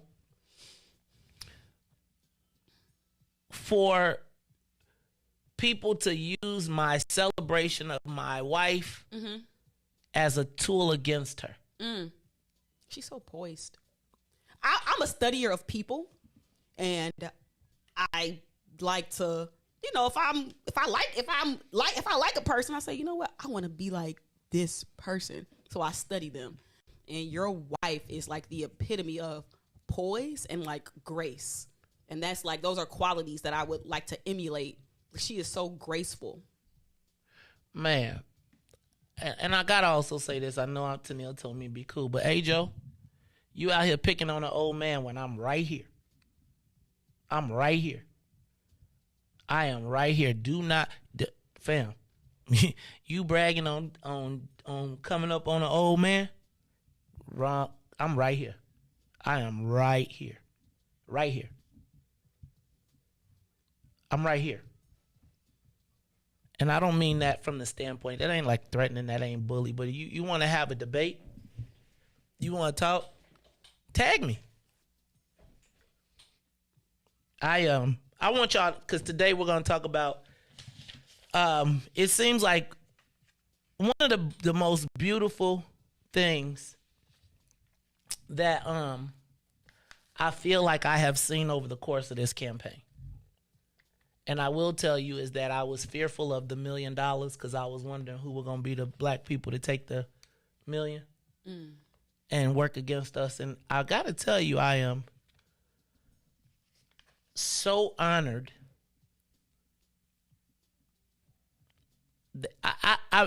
And this may sound selfish, and I don't want it to come off selfish, but I do feel like in this space, the black community in some way, shape, or form protected me or shielded me. I feel like I've always talked about not bringing rope to a hanging, not setting fire at the lynching. And I gotta tell you, there's an instinct for us when we are down for people to, Biggie was like, I pray and pray for their downfall. And I gotta tell you that watching how this unfolded, I'm grateful to our people. Go ahead, Ruthie. What was you gonna say? I was just gonna say that you deserve that because you offer that same level of insight and protection to black people.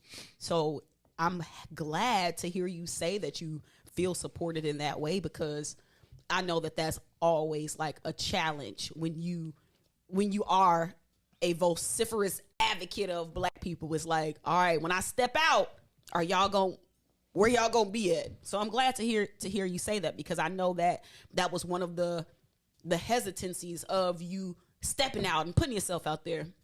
But like throughout this whole thing, Maze, like you Mastradamus, like your insight is truly unmatched, and I think that is the protection, is your transparency and your insight.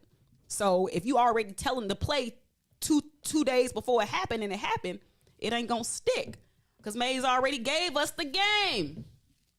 So that's why I'm. It's not much you can ask me to do that I don't got your back, because you be having everybody back. Like sometimes you be having people back that I'm like, you know what, Ruthie? One of the things that I've learned, and I know y'all gonna trip out, but one of the things that I learned from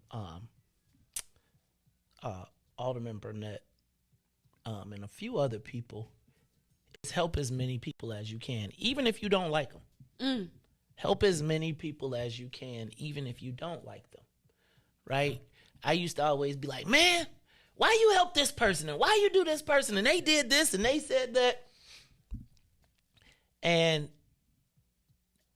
you put people in a position where you can't be denied. Like, I got a story about everybody, just like probably everybody got a story about me. Hopefully the story 8 out of 10 times is a winner. I can't tell you I got it always right. But even my worst enemies, if them people came for you, you can't really think of a time when it's hard for me to tell people no. Right? I sat through interviews this week where people were listing credentials and all of that I helped them with. And never even mentioned me. Never even said, oh, thank you. Thanked everybody, but like, man, low-key Maze always say that you have the best stories, because there are a lot of stories like that, whereas like me and you'll just be having like a sidebar conversation, and you'll be like, I did this, da-da-da-da. And it's just mind-blowing to me, straight up, how many people you done put on and Tennille done put on. And I don't even take it as put on. I'm not no diss to anybody, but it is. It's when I feel like you can wear that and wear that with a level of pride. It ain't like, oh, I'm better than you. It's like here is a way to do something. Would you like to advance your life? Like, and it's crazy because I can definitely see how people kind of can come up off of you, if that makes sense. Like, but you encourage people to do that. But you don't encourage people to, play you and dish you in it. But you do encourage people to do better. Like, to detest mediocrity. Like, to be off that limitless pill that you got to watch that movie because it'll give you some perspective. And I promise, I think they wrote that for you because you always just are a visionary. And I don't be liking people that just be talking, but you ain't that person. You are a talker, but you are also a doer. That's why I got so much respect for you, because we don't just be up here just talking. I know some of y'all might think that, but there's so much work that this man does that it ain't enough hours in a day. And I promise, Maze, if you had a twin, you would be the most powerful man on the globe. Well, I just settle for one to be one of the most powerful in Illinois, so we can change our dynamic. I really want to acquire power to change the dynamic. I was having a conversation yesterday with the chairman of the Black Caucus. I can't go too far into the conversation, but it was like the recognition that, man, Joe, we down so bad. And having that conversation and saying we got to do something about it. And I just feel like the answer in our community always is anti-something. Mm-hmm. Like the first thing we do is like, I'm going to leave all the tearing down of people to the tearing down people. But I feel like my job in this space is to start to try and sew together and stitch together some consistency in our community. When I get through with this process, I'm going to break down so many things that I feel like I'm going to answer so many questions. You know, I hear people that's supposed to be my friends talk about why these people getting in this and that and this and that. And I'll be kind of like, sis, I started from the position. I started from the position that I want to be helpful. And people trust your analysis. Even people who don't like you tune in to hear your analysis, to analyze your analysis, and probably be seething with anger when they be like, oh, he's right again. Dang. But it's your analysis. Like, I listen to the news, Maze, and I just feel so disheartened because I don't trust what them people be saying because they just be spinning. But I love your analysis. I love a good, transparent analysis that enables me to make my own decision. Man, I'm going to tell you. You specialize in that. I appreciate you. All right, y'all. This is the Maze Jackson Show. Look, we got to take a quick break. When we come back, we are supposed to be talking to Monica Gordon. Is she here? Okay. She's running a little late. She running late? Just a little bit. Okay, so we got Monica Gordon. She'll be coming in, and we're going to be talking about, she's running for 2 spots. She is running for Cook County Commissioner, and she is running for Bloom Township Committeeman person. I got to tell you, Monica and I have some shared history, and I got to tell you, I feel a certain way about Monica Gordon because she took some... Like, Ruthie, a lot of people talk about wanting to be in politics. She took a big jump and made some sacrifices that I haven't seen a lot of people make to get to where she is today. And I think she's got a unique story that that a lot of people don't know. As a matter of fact, I didn't realize her story. I just knew we were part of a very exclusive club of former Illinois Legislative Black Caucus executive directors. And that is the crucible of Illinois politics downstate. Really? And when she was one and I was one, and it's almost like, it's like a club where you get together and you be like, you too? Oh my God. No, but she is now running for Cook County Commissioner and committee person of Bloom Township. So we're going to talk to her. Plus, we've got Max Solomon. He is running for governor, and Beverly Miles, Democratic candidate for governor against J.B. Pritzker. We're going to talk to them all today. Plus, I just want to tell y'all know with this low turnout, we have the opportunity to make Black political history. See, with this, if Black folks turn out, Ruthie, there's an opportunity to flip over the entire party just based on low turnout. And if Black people show up and show out, very similar to the way Republicans spoke and money didn't change it, straight up, that they decided that they were going to take their own, and I'm not telling us to be Republicans, but what I am saying is they decided that the party elite weren't going to determine who their candidate was going to be. And one of the things that I looked at it, and think about it, they spent $50 million. The Republican Party spent $50 million to, and remember I told y'all about people power and money power? Mm-hmm. And usually money power wins out. Well, we just saw people power win out.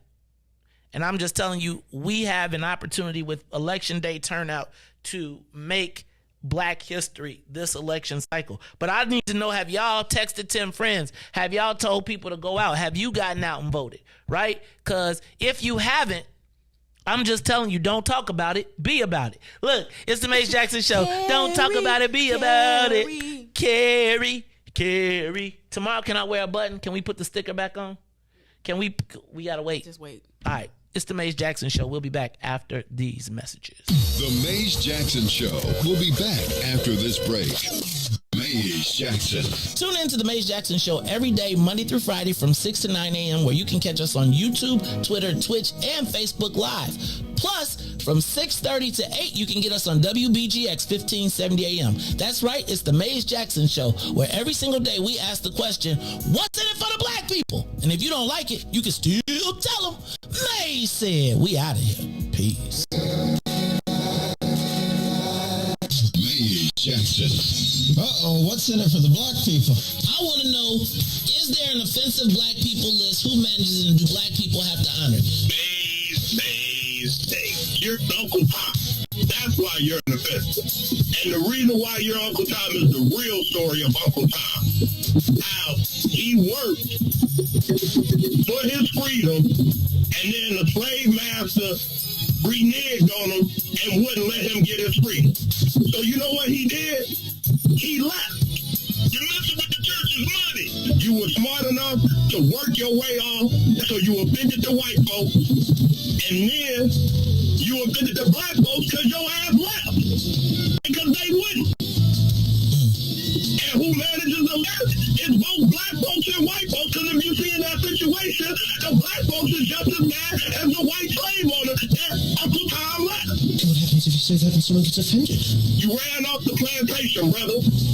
That's why you're offensive. That's all I got, brother. Keep being offensive. Thank you.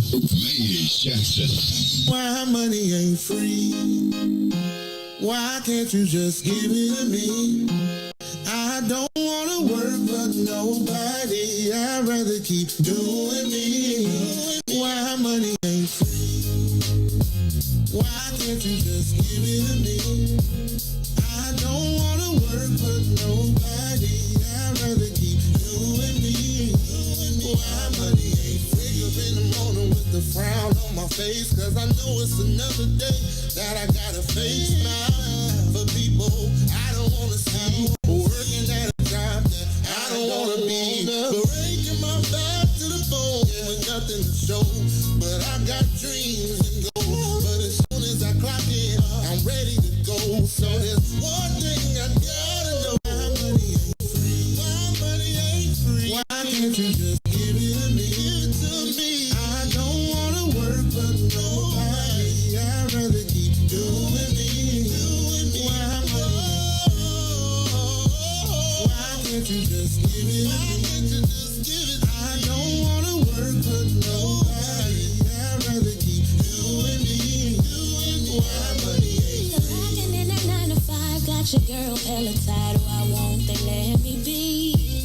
Now I understand why my mama always used to ask that I think money grew on trees. I got these bills after bills and they just keep coming. Working overtime but my pockets ain't flooding. Yeah, my funds low. Adult life is gas.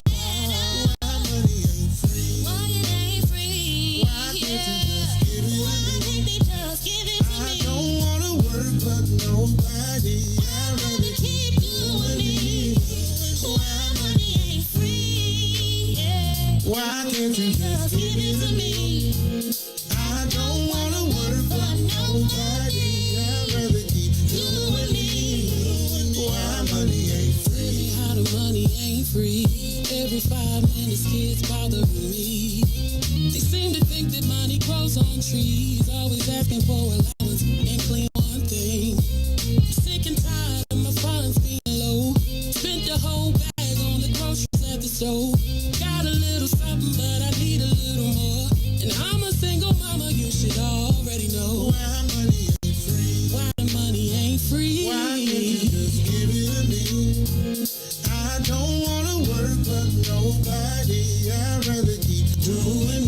doing me. Why can't you just give it? Won't you give it to me? I don't wanna work for nobody. I'd rather keep doing me. Why money ain't free?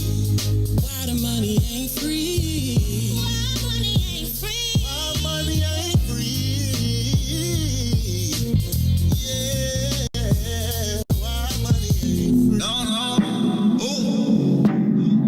One time, no, no, ooh, no, no. Crescent moon, drops of cruising. You are listening to the Maze Jackson Show. I'm your host, Maze Jackson. Got my girl Ruthie Moore plus my man DJ Riis the ruler. Why money ain't free? Oh yes, why money ain't free? Why can't you just give it to me? I don't want to work for nobody. Why money ain't free? I'd rather keep doing me. It don't say you want to work at all. You just want to keep doing you. You know what? That's your problem. Damn millennials. Did y'all vote? Make sure y'all pick up the not yet. But do we get 2 hours off tomorrow to go vote? Yep. Yes. Starting at 9 o'clock. You can get from 9 to 11 off. 9 to 11 off tomorrow. Bring your vote receipt. but my good friends did call me. A couple of good friends called me, and they let me know. You know, they pushed that 112, 112. Yeah, this has to be the people's movement. So can I get y'all to make sure y'all tell all your friends? Did you text 10 friends? Did you do the text 10 friends? Did you text 10 more? But I don't know. Okay, so do it count if the people text me back? Like, can we? Like, no. That's what I thought. That's minus. That's what I thought. Wait, so I gotta text this someone? only is good. So let me ask a question. If I gave you the ops phone number, would you text them? Then they gonna have my number. Can we get somebody to text? I got the ops phone number. I want y'all to text. Let me get a burner and I'll do it. We gotta get a burner. Well, where do you get a burner from? We need to text the ops. Right? Be like, hey man, could you tell 10 of your friends to vote for Carrie Steele? And I hope that y'all would take 10 friends and text the black card. The What's in it for the Black People first sample ballot, because people are asking who to vote for. There will be cards available at TP today after 12 o'clock. Why are you laughing? Because somebody asked me, are you related to her? Who? To Carrie. I'm going to tell you. I'm like, no, I'm just an advocate. Don't talk about it, be about it. Freylana, you'll do it. I'm going to give you the number, Freylana. I'm going to send it to you. Hit me in my inbox. I'm going to send it to you. And text him and ask him, will he text 10? Can I also, can I ask a question?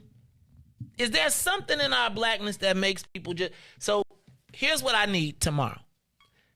The committeeman in Rich Township is not supporting our candidate. And Rich Township is one of the blackest areas in the town. And so I'm going to need people to volunteer in Rich Township. Did you know that check this out. The 9th Ward Alderman in Chicago has the ops on his palm card. The 9th Ward Alderman, who's been on our show numerous times. Who was the 9th Ward Alderman? Who be combing his hair back. Yeah, but I'm saying, like, fam, you came to the thing, like, right? Ain't nobody gonna, he not. So I gotta ask y'all, I need for black folks to double down. And then I don't know if y'all saw in the 34th Ward, the 34th Ward committeeman had people outside yesterday harassing our people who are passing out flyers. And my thing is, the 34th Ward committeeman ain't even going to be the 34th Ward committeeman because it's going to be a white area starting next year. But here's my thing. All of the black people, we should have all the black people on the team for the most part. I'm not telling you can't be, but here's the places where we know that the black committeeman is supporting someone else in Rich Township. So when you get the piece of mail in the mail from Rich Township, what I need for you to do is when you get to the choice, they told you to pick the other guy. Right? Now I want y'all to pay attention to the black folks that live in black areas whose property taxes have gone through the roof, and they are like, let me help you understand. If you got a Southland tax cut, right? Can I tell you what, like, you should go look at the D2s, because then you can see the people who have paid for their tax cuts. And then you can understand why your tax cut, you can understand why your $200 back is different than they $20,000 back. See, it's like it's what these people that are trying to sell you this are not helping you understand is, yes, you get one, but you know how it be one for you, one for me, two for you, 1, 2 for me. So he gives you your 2 while giving them 2 more. So he's giving them a multiplier while you're getting 1 and you like, ooh, mine went down. They be like, yeah, but mine really went down. Tell me how a person in Winnetka is treated the same as a person in Woodlawn. Because the people in Woodlawn probably don't know. Can I tell you also that did you know that my best friend in my head is working against us? What? Yeah, right. My best friend in my former best friend in my head. And was talking crazy to people about my beautiful and lovely. What? Imagine all of the I just want y'all to pay attention to all the people that I have defended or stood up for over this career. Is opposition to the family. Help me understand that. Ruthie, has there ever been a black woman that's been under assault or under attack that I haven't stepped up for? Maybe except for Mayor Lightfoot, because she's usually attacking people. Could you imagine waking up to find out that that your best friend in your head is working against you? My thing would be like, sit it out, but you gonna go against me? I'm actually quite shocked by that.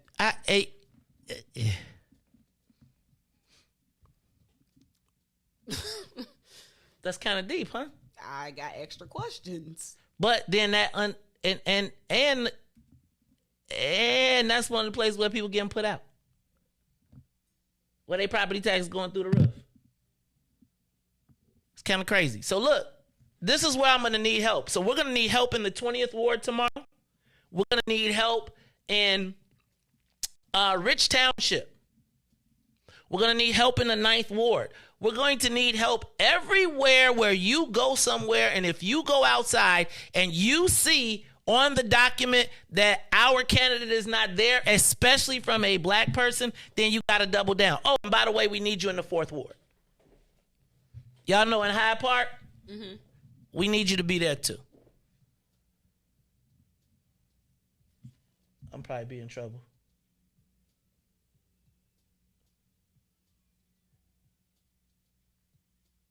Yeah, well, she also, well, I understand that, but she went against the fam. What's up? People calling. They calling to say what? No, I'm gonna step out. Okay. So we can start the process. Oh, start the process. All right, man. Y'all can't. Look, she running out of time.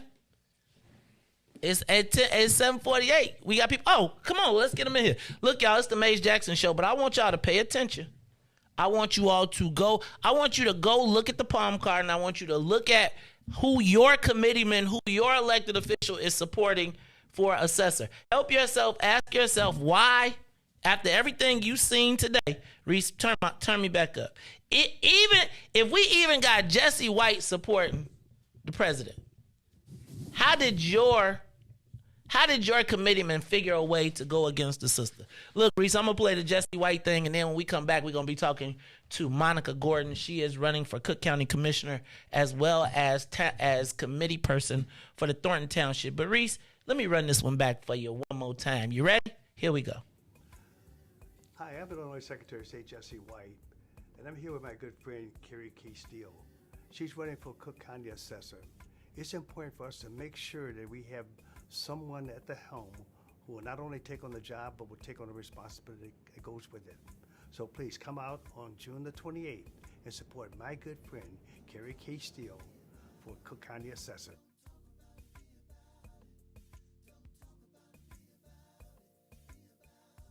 Hi, I'm Carrie Steele, and when I'm your next Cook County Assessor, I won't just talk about it. She'll be about it.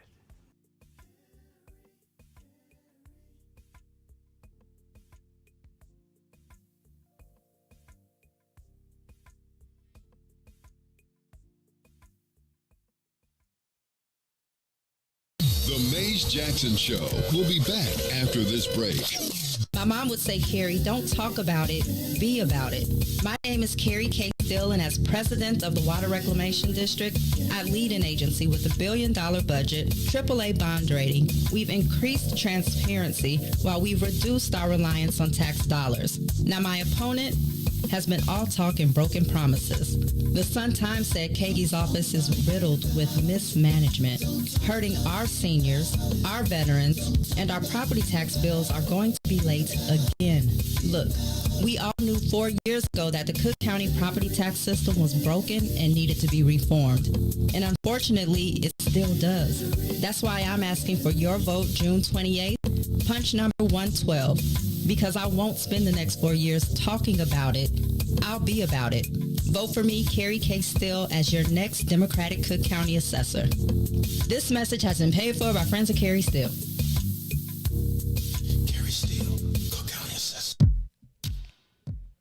You are listening to the Maze Jackson Show. I am your host, Maze Jackson, and as we have been telling you, we had open 8s every day at 8 o'clock from election season. We have been saying that the hours have been open, but man, as we get closer to election times, people are filling up the slots, and so in the studio with us is you know what?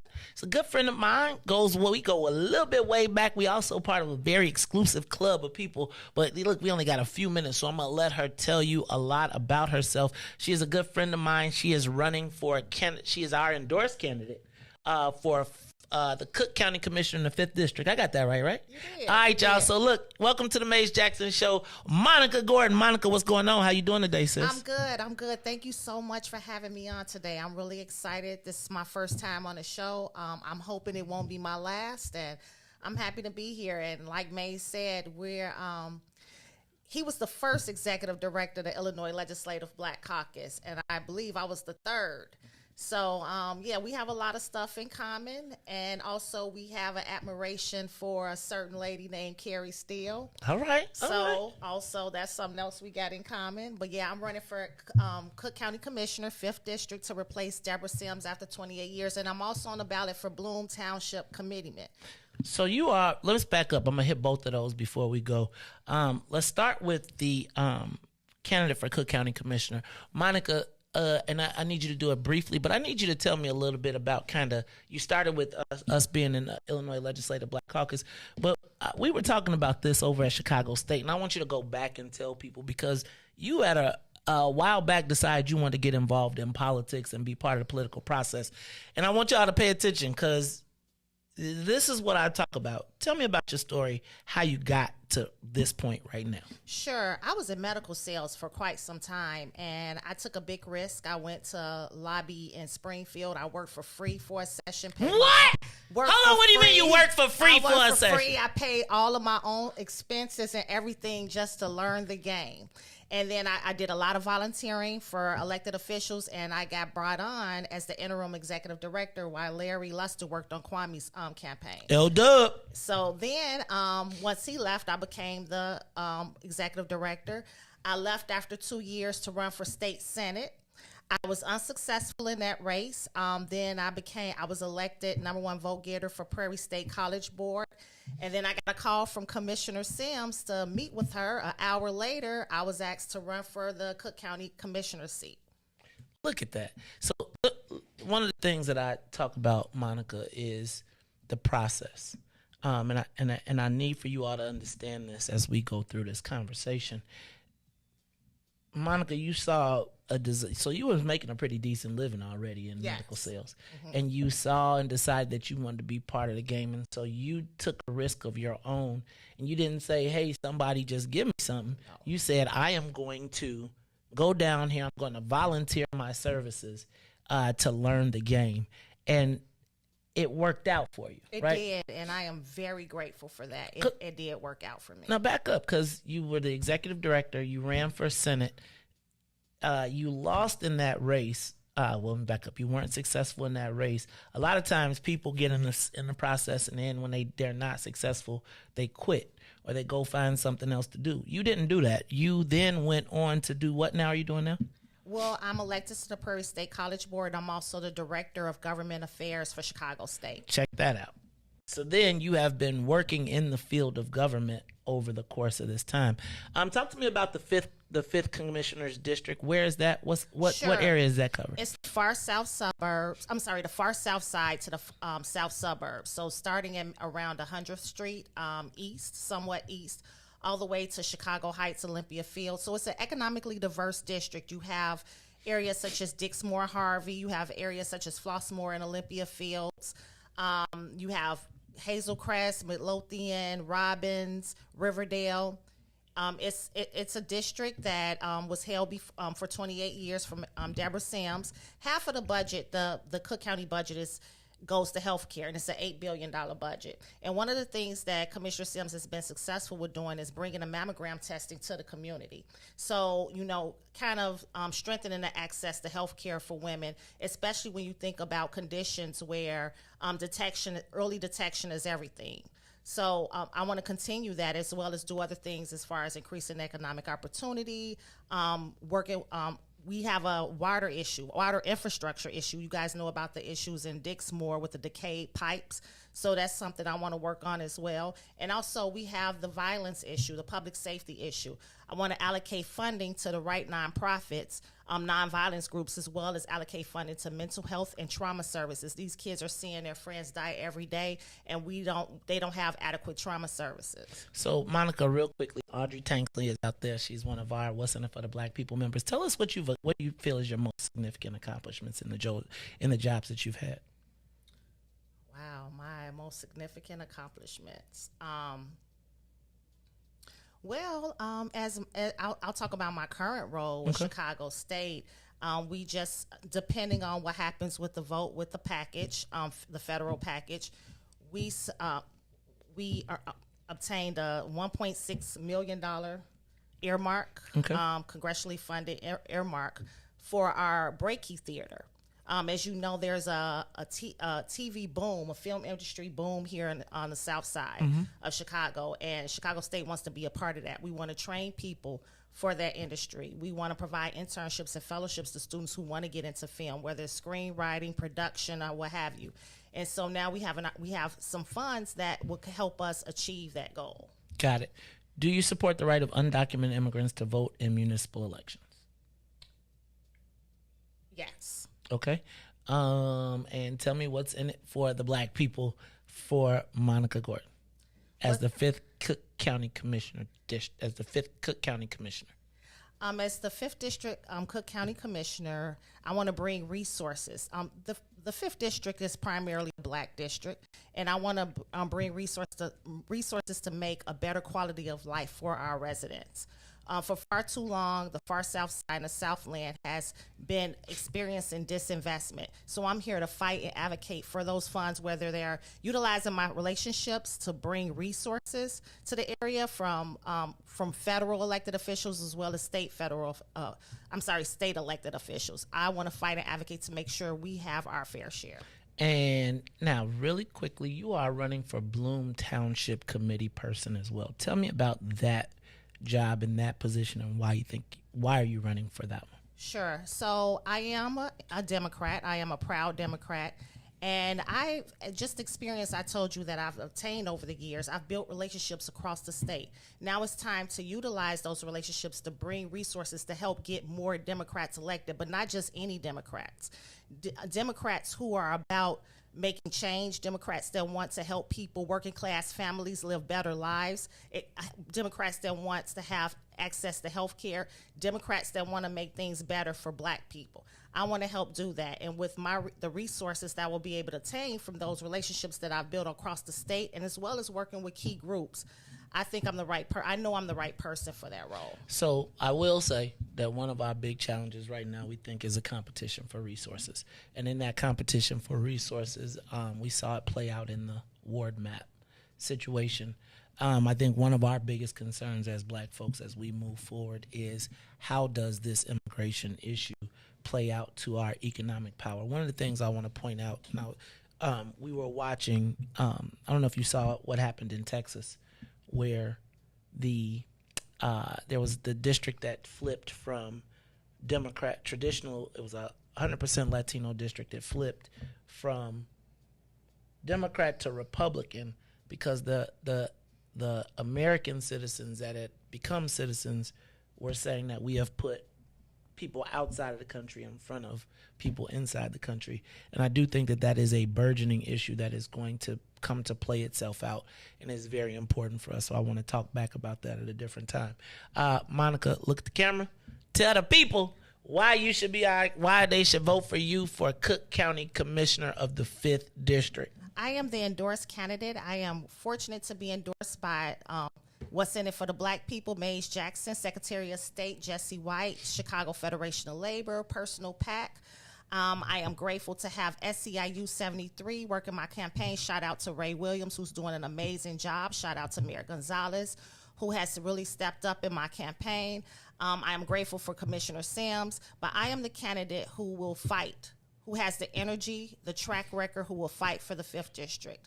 I'm willing to put my all into this and really bring this home, so I need your help. Please vote for Monica Gordon. Punch 123 is as easy as 123. Hey, y'all, that's Monica Gordon. This is our candidate. And let me be clear, in the universe, we still got something to talk about on that immigration issue.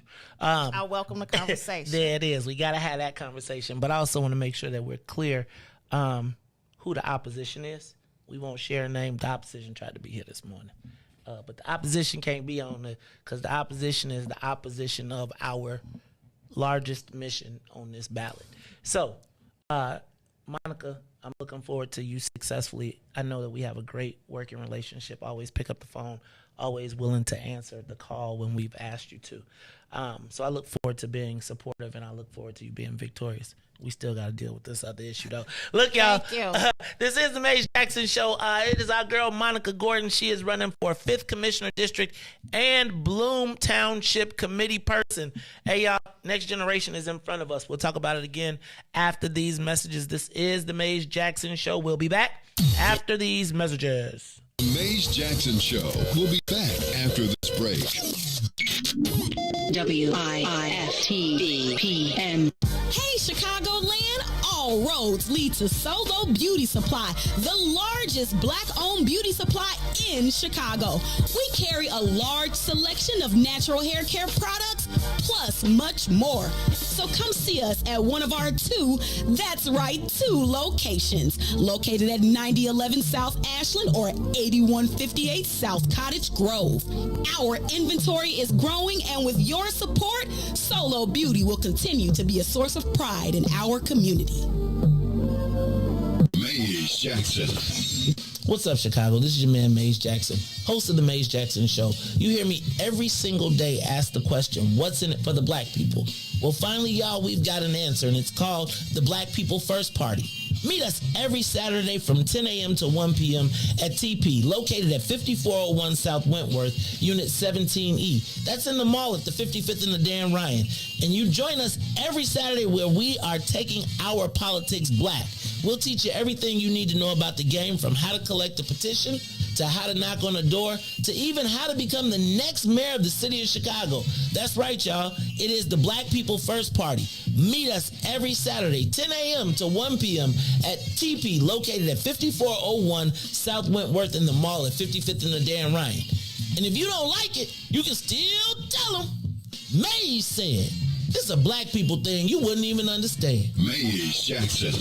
My mom would say, Carrie, don't talk about it, be about it.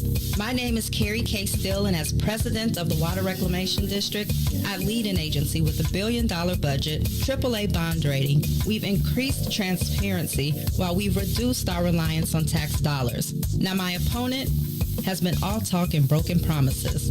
The Sun-Times said Kagi's office is riddled with mismanagement, hurting our seniors, our veterans, and our property tax bills are going to be late again.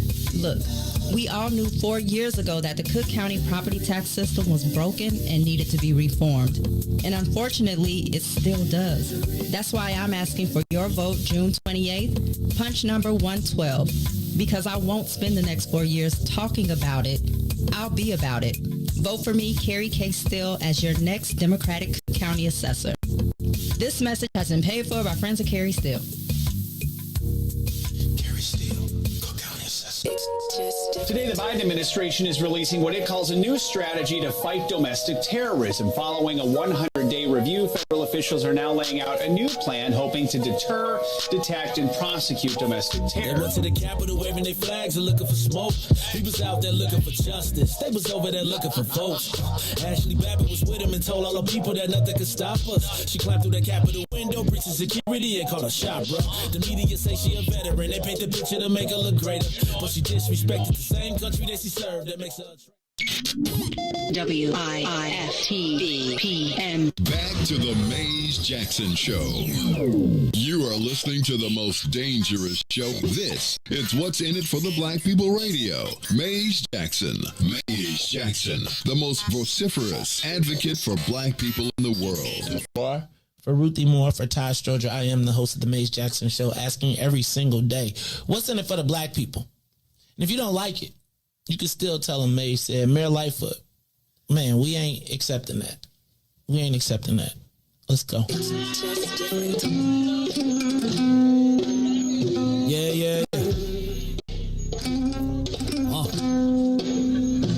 Let's get down to business and go ahead and address the facts, man. Lightfoot seems more lesbian than black. Rahm Emanuel's another case. He was just as tired. 50 closed schools left much to be desired. Police had Anjanette naked on that body cam. They suppressed the footage so it couldn't touch a lot of hands. Reminds me of that 16 shots in that cover-up. Both of them similar, so I went and dug it up. George Floyd killed, a lot of riots happened in the town. Southside burned and they wouldn't let them bridges down. Grandmother sick, need a prescription and plus a couple groceries. You gon' have to travel just to get it now. COVID-19 out here shutting all the business down. Not enough SBA loans to even give around. So many failed businesses that you can put them in the pile. If you don't survive the pandemic, it's gonna sit you down. We sing, dance, play ball, entertain, and crack jokes. Government infested black neighborhoods with crack smoke. System that milked us so bad, we got lactose. Still trying to find out what's in it for us black folks. We sing, dance, play ball, entertain, and crack jokes. Government infested black neighborhoods with crack smoke. System that milked us so bad, we got lactose. Still trying to find out what's in it for us black folks. Shout out to Willie Wilson, hope one day you get to send it.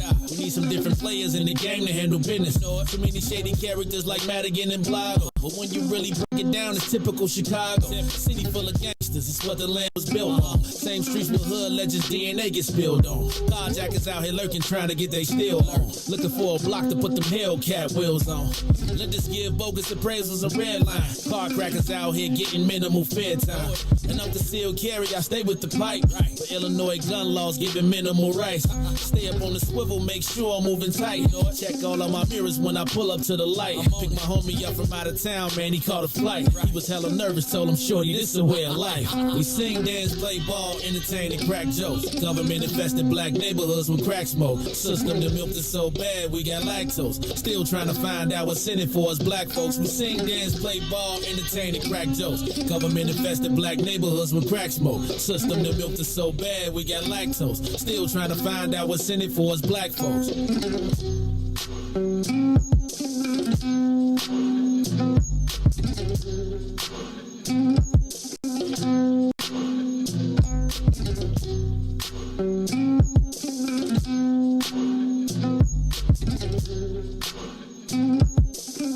Wake up, Chicago! Wake up, world. It is 8:08 on the 27th. That means we got one more day till election day. Lord, and it's getting hot in here. It's getting hot in here. Shout out to my man DJ Riis the Ruler. Shout out to Ruthie Moore, who was out in the lobby. And shout out to my guest in studio. You know what? I have heard this brother's name time and time again.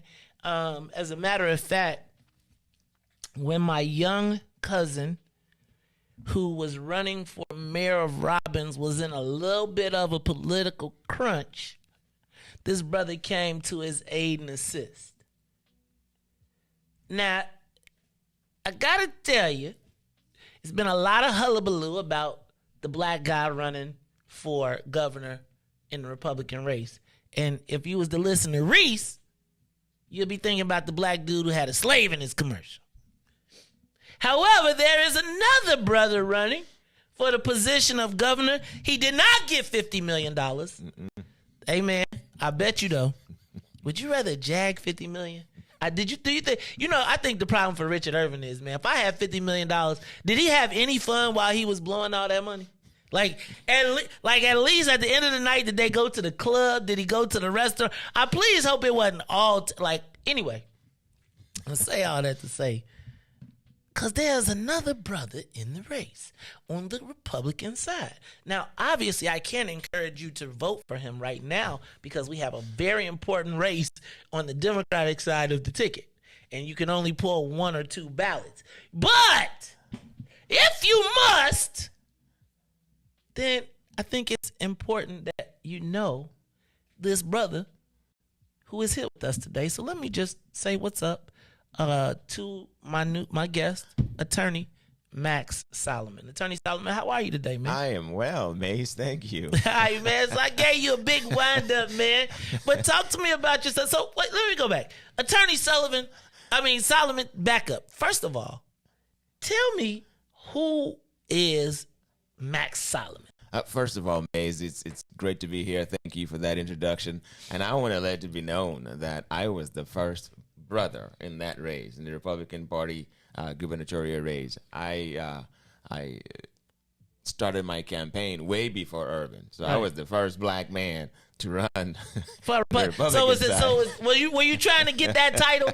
Were you trying to get the title of the first black man to run, or were you trying to get, because you didn't get the 50 mil, dog? No, I wish I did. I bet you did. Man, dog, I'll tell you, if you would have got 50 mil, you could have probably recruited me. But talk to me, Max. Yeah. So you were the first black man to jump into the race. Right. But you kind of got, that fact kind of got pushed to the side. Right. Once the $50 million went to the other guy. Of course. All right. But you was the first. I'm the first. Okay. And it's heartbreaking, for me, looking at the history of the state of Illinois, and I'm thinking, how come not one black person in the history of the state of Illinois since 1818 has ever ran on the Republican side for governor of the state of Illinois?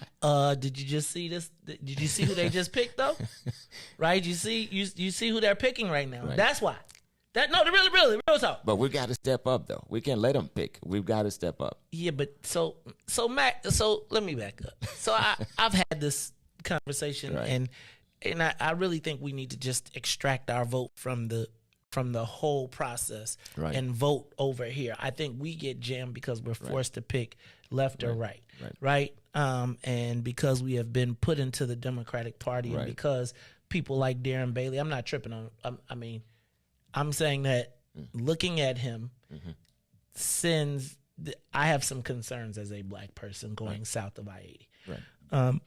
Max, so did you run because you wanted to be the first black person to challenge the norm? Not at all. Per se, or did you expect to win?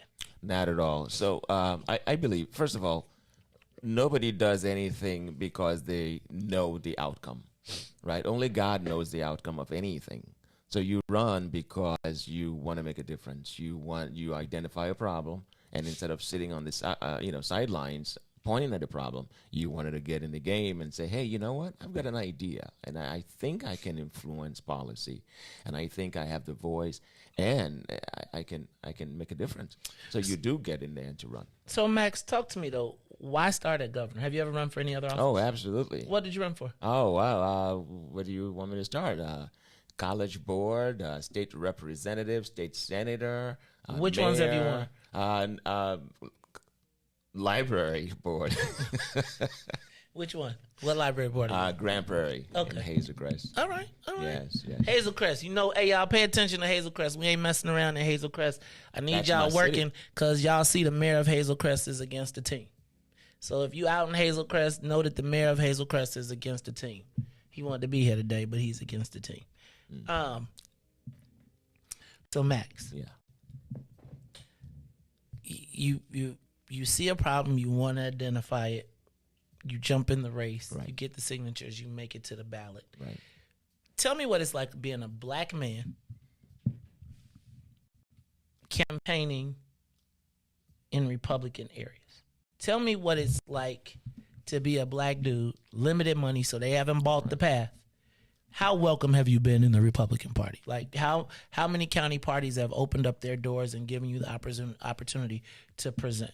A lot of them. A lot of them. Okay. Yeah, I've been. Out of 102 counties, how many would you say? How many have you presented for? Every one that I've been at, I've opened their doors to me. Okay. Every single one that I've been at. Of course, I haven't been to all the 102. If I had that $50 million, maybe I would. But every single one of them has been very welcoming, very pleasant. I've met great people. I've been given opportunities to speak and be a part of the conversation. Okay. But remember, you've got to take it. You can't wait for people to give you anything. You got to step in and present. And, some people are not going to like your policy. Some people are not going to like you for whatever reason. It could be your skin color or whatever. You can't be limited by that. You got to step up and take your place. Okay. Max, talk to me about what is your platform? All right. So, Illinois is number one in the United States as far as taxes are concerned. You know that. We know that. We've heard the problem. We've heard the story. The question is why? Why are we so much in debt and why are we taxed? And here's the bigger question. Why are Democrats so addicted to taxing us out of Springfield? Why? It's because we owe a lot of money. And the problem with the owing or the debt we have in Illinois is because of our pension crisis. So that's my first problem that I've identified. We've got to fix pension. Okay. We've got to fix pension. I have a way to fix it. CPR, constitutional pension reform. You trying to get the labor? This a labor town. The labor people gonna be like, get them. So here's the thing: it doesn't affect labor at all. So my plan doesn't affect current pensioners. It doesn't. It's forward looking. Mm-hmm. We're going to fix pension for the future. Otherwise, we're going to be back here in 50 years. We're still going to be talking about pension crisis and more taxes. We've got to expand the tax base. We've got to give opportunities to neighborhoods. We've got to give people more opportunities so they can be part of the labor market and they can pay into the tax base, right? Mm-hmm. And that's how we're going to be able to fix our state. Max Solomon, man. Brother, so here's the challenge that I find a lot of times in these races, right? Mm-hmm. You find very intelligent brothers who are political nomads because there's not really a place for us to safely deposit our collection of ideas, right? Like, I don't think all of us are one way or the other. You are clearly a very smart attorney and obviously well-studied. I don't know what your chance for success here is, and I'll be positive. I'll be honest. Talk to me about your path to victory. Like, how, when you laid this out, how did you say, I am going to win? God's will be done, right? I'm a very, maybe part of what I should say about myself is I'm also an ordained minister, right? I believe strongly that it's our duty to walk the walk, right? Walk in that vocation. The results are up to God. The purpose of your calling is up to God, right? Okay. You just walk it. So I don't know if I'm going to win. To be honest with you, I don't care if I win. I want to win, right? So I can do what I know we need to do. Well, not only so if you don't care if you win, why are you doing it? Exactly. Because I have a solution to the problem. And if God wills that I win, I'm ready. See, it's better to be prepared for an opportunity that never comes, right? Than to have an opportunity that you're not prepared for. Hey, man, that's pretty deep. So here is, Max, tell me who's on your campaign team. A lot of people. Okay. I can name names. I've been blessed with a lot of. First of all, I want to share. How much money have you raised? Let's back up. I owe a lot. You owe a lot. That means you finna hit us on the. Hey, when you believe in something, in something, you go for it, even if you have to owe for it. I'm going to give a shout out to Latasha Fields. Okay. She's my running mate. Okay. A strong African-American woman. Okay. A strong advocate for children and for education. Okay. Right. She's on my team. I'm blessed. I'm glad to have Who's her. Your campaign manager? We don't do campaign managers in my team. We don't do that. We're all equal. We're all the same. We come together and we brainstorm and we execute. So who got the final vote? You? No. You run by committee? We run a team. We have a team of brilliant minds and ideas, right? And we just do. And we're all spirit led. Okay. Like we All pray right, so together. And so we you just like go. Jesse Sullivan. Y'all got like the Holy Ghost on the campus. Jesse's a good kid, actually. Well, sorry, I don't want to call him a kid, but he's 37, Okay. so he's like a younger brother Okay. to me. But he's a good guy. I like Jesse. I've met his family. I know him. I've met him. We've talked on the campaign trail, and I know his heart is in the right place. You mentioned something that I think I'm just curious. You mentioned being spirit led. Yes. Yes. Talk to me about the role of spirituality, relationship with, I'm going to assume Christianity? Yes. And your belief in the role of Christianity in campaigns and in life, in government. I mean, in government. Right. God first in everything. You've got to bring your faith with you. See, when you vote for someone, you're trusting them to make decisions. You're trusting them to make legislation. You've got to know their frame of reference. You've got to know what informs their decision. You've got to know what they're subscribed to, right? For me, it's very important to be subscribed to a higher power for me. And that's what I bring to the table, right? I'm spirit-led. I'm God-minded. Let me ask you, though, because so why does that seem like, that's how I grew up. Right, good. Why, Black people, that's what we do. Why does it feel like it's almost like if you have faith, it's almost a negative for you in the Democratic Party, and it's like you got to go to black churches, but you can't necessarily subscribe to kind of the philosophy that we grew up with. And that's the disconnect, Maze. That's the disconnect in the black community. We don't vote our faith. We do not vote our faith. And what happened? Where did we get that wrong? How did we get here? Right? We're actually black people. I'm from Nigeria. Black people are the most religious. We know God. We are spiritual. We are deep, right? Socially, culturally, we subscribe to godly things, right? But when it comes to voting, we don't show that in our voting. We vote for these liberal policies, especially that erode our culture and our family. Look at the black family. Look at fathers in the family, right? So let me back up to you real quick, because so there's two things I'm going to hit in this thing, and it's a little sensitive, but let's do it. But so Max,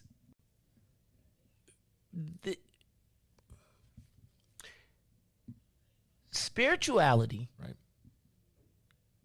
has become, in my estimation, a negative in this country, or being made a mockery of, which is why I feel like you see so many white Republicans underneath the Trump banner. First, where you at with Trump? I'm cool with him. Are you pro-Trump or against Trump? I'm pro-Trump policies. Okay. But America first. Black people first. Let me ask you another one. Where do you stand on the right of undocumented immigrants to vote in municipal elections? I am opposed to it. What? I am opposed to it. Now, Max, you said you Nigerian. Yeah. Are you like native born, or are you naturalized? I'm an American citizen born in Lagos, Nigeria. Oh, so you wait. So hold on. So now I gotta ask you, how is it that if you are an immigrant, because when we have this argument, it is that you become anti. It's like black. So wait. Wait. Okay. You started as an immigrant. Yes. And you are against the right of undocumented immigrants to vote in municipal elections. Why? Because they're not citizens. The law of the land, the law of our United States of America, which includes our black nation, our black people, we're Americans too, says that if you're not a citizen of the United States of America, you cannot vote. As a matter of fact, most immigrants, when we come here, I'm a naturalized citizen. When we come to the United States, part of the reason why we want to be naturalized is so that we can be a part of this community and this nation and vote, right? If we're going to let undocumented, illegal immigrants vote, then what is the need to be a citizen? What is the right? What does it mean to have a right to citizenship, right? You cannot allow non-immigrants to vote. And here's one more thing. As an attorney who practices in immigration law, any undocumented immigrant who votes has violated the federal law, and they cannot, it's a bar to being a citizen in future. Do you know that? No, I ain't know that. Yeah. If they vote, they cannot be a citizen of the United States anymore. So they're committing not only, it's a crime. It's not a felony, but it bars the opportunity to become a citizen in the future. So we've got to make sure we let them know it's not in their best interest to vote. It's not. Dang, Max. All right, let me ask you another question. Dang, you done threw me off, dog. You done threw me all the way off. That's a process. Just become a citizen. That's a process to it. It's not hard. Max, dang, brother. Hold on. You done threw my oh, let me go back. Okay. Sure. So you would notice one of the things that me and Riis got into a big old hullabaloo about with the Richard Irving commercial. Right. Is the fact that he put a slave in the commercial. Now, right now, there is a debate. I don't know how mainstream it is, but within the black community, there is a raging debate over reparations, Pan-Africanism, foundational blacks, ADOS, that whole debate. It's funny because I would tell you that probably starting this conversation, my audience probably was like, hell no! But I would tell you that your positions are pretty in line with ours. Talk to me about your thoughts on reparations. Talk to me about, is there a difference between descendants of American slavery and our brothers from the diaspora? Because quite frankly, and I don't want a letter for this. I don't want to get in trouble. It is an observation that I have made. The observation that I have made is that oftentimes our immigrant brothers and sisters from the diaspora, from the motherland, even from Jamaica, right, even from other places, tend to, I don't want to say look down, but if you watch the Yvonne Orji thing, it's like damn near look down on black Americans. And there seems, but whenever I get into it, like they tend to be pro-Trump, right? If I get into an Uber or if I get into a taxi, it'd be like, what is wrong with y'all?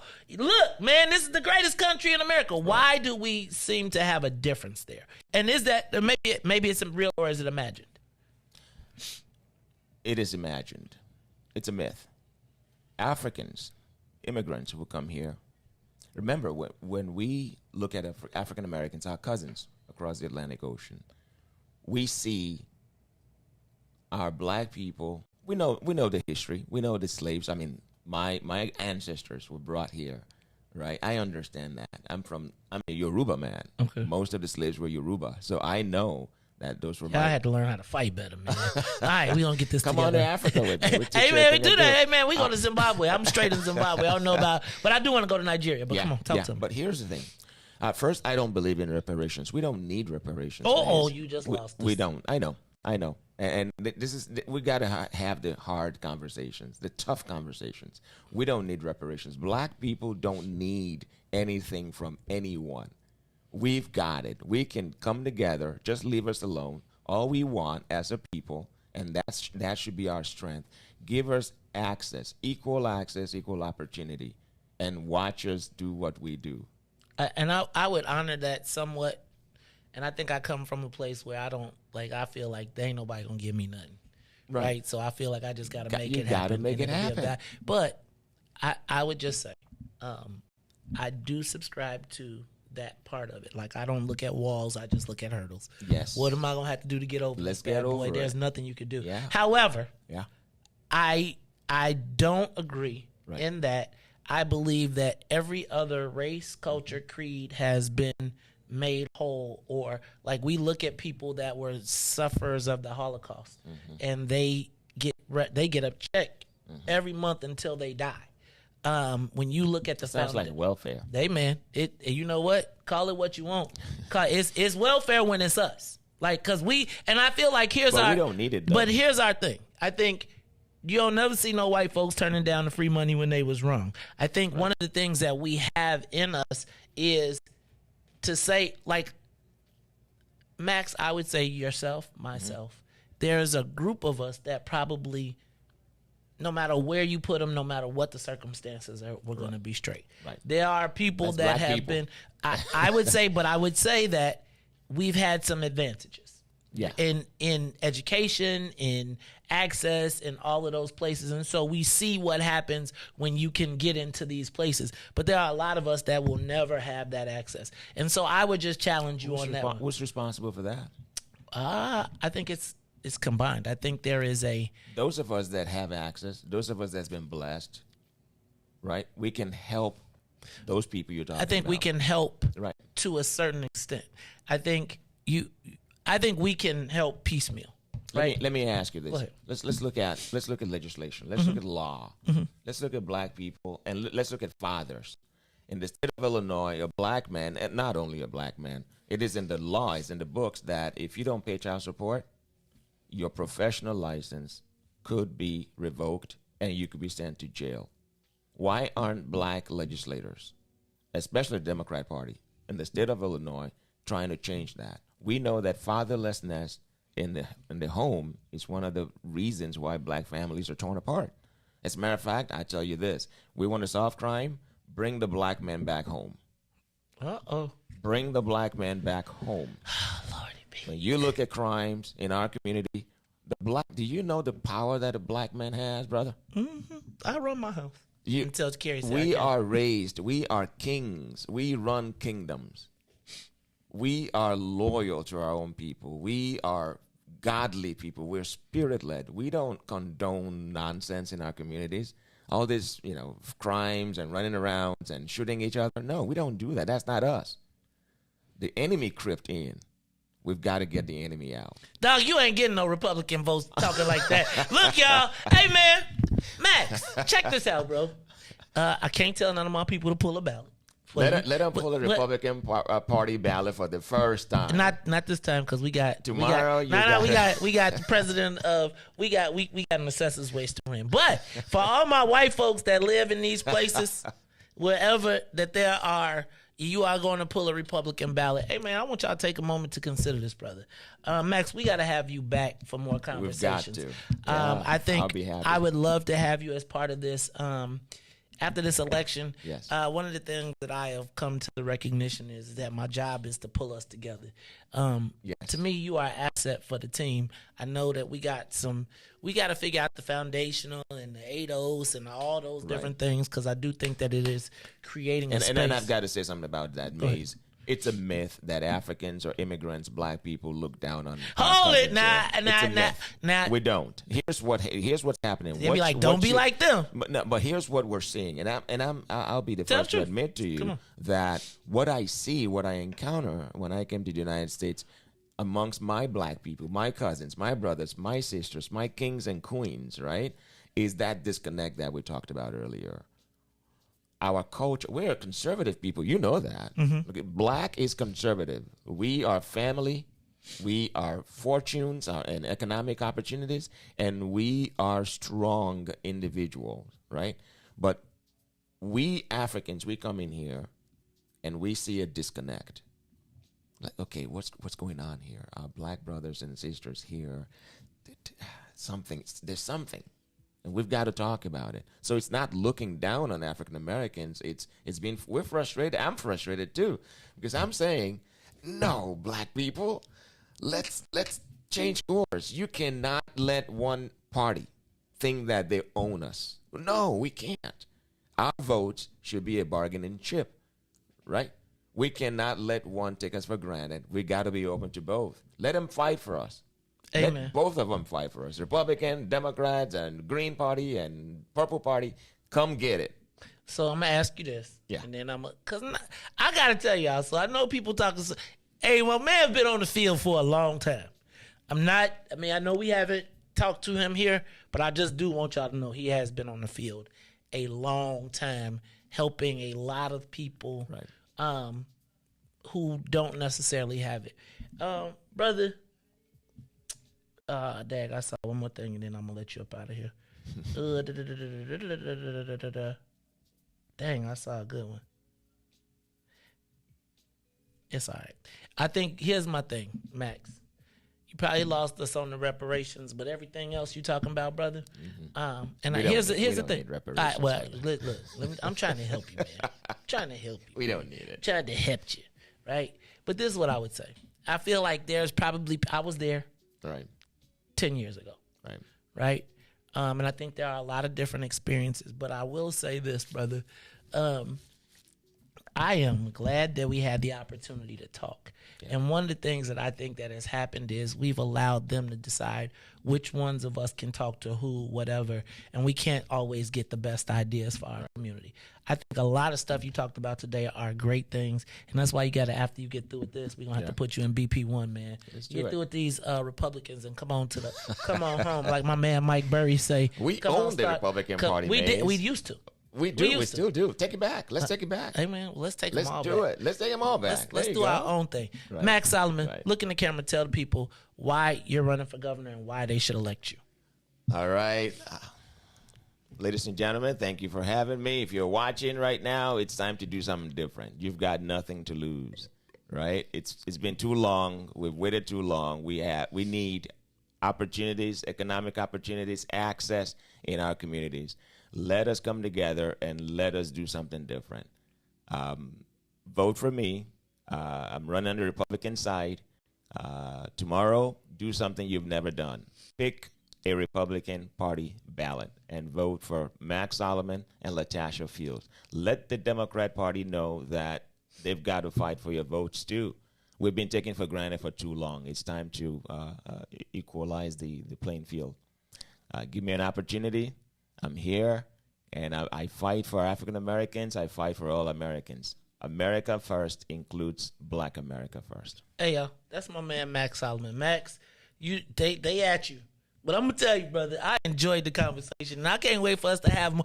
I don't like talking to people that just agree with everything I say. Let's do one on reparations. All right. Well, then I'm going to get Salim in here. Yeah, I'm going to get Salim in here. Look, we should get all the reparations people now. Speaking of that, Evanston. Y'all be on the lookout for my lady. She coming out that way. All right, y'all. It's Max Solomon. We appreciate you, Max. Till next time, man. After this gubernatorial, we're going to have a sit-down round table. We're going to get all the black people talking together. All right, man. Appreciate you. Look, y'all, it's the Maze Jackson Show. We'll be back after these messages. The Maze Jackson Show. We'll be back after this break. My mom would say, Carrie, don't talk about it, be about it. My name is Carrie K. Steele, and as president of the Water Reclamation District, I lead an agency with a $1 billion budget, AAA bond rating. We've increased transparency while we've reduced our reliance on tax dollars. Now, my opponent has been all talk and broken promises. The Sun-Times said Kagi's office is riddled with mismanagement, hurting our seniors, our veterans, and our property tax bills are going to be late again. Look, we all knew 4 years ago that the Cook County property tax system was broken and needed to be reformed. And unfortunately, it still does. That's why I'm asking for your vote June 28th, punch number 112. Because I won't spend the next 4 years talking about it. I'll be about it. Vote for me, Carrie K. Steele, as your next Democratic Cook County Assessor. This message has been paid for by friends of Carrie Steele.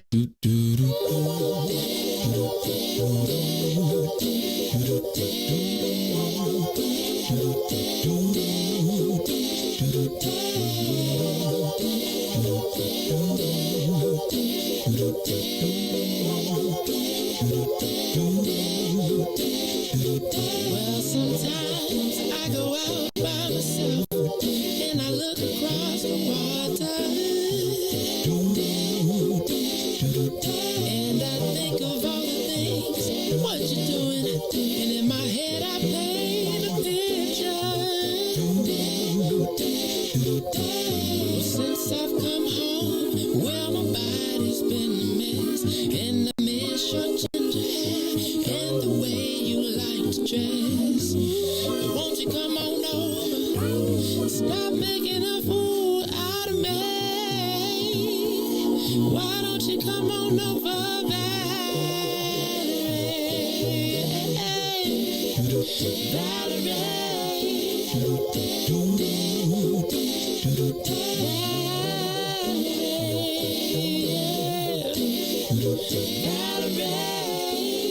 Did you have to go to jail? Put your house on up for sale. Did you get a good lawyer?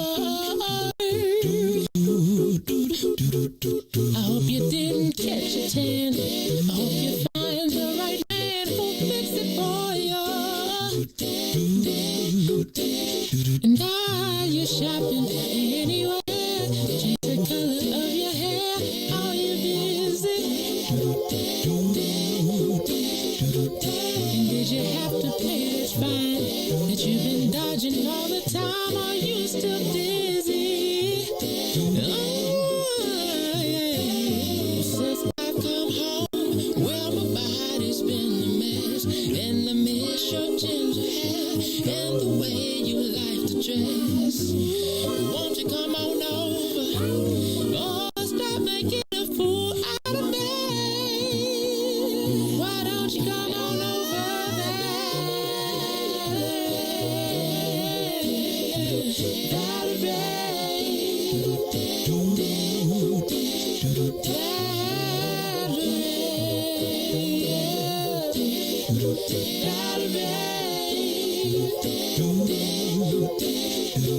Well, sometimes I go out by myself and I look across the water, and I think of all the things what you're doing. In my head I paint a picture.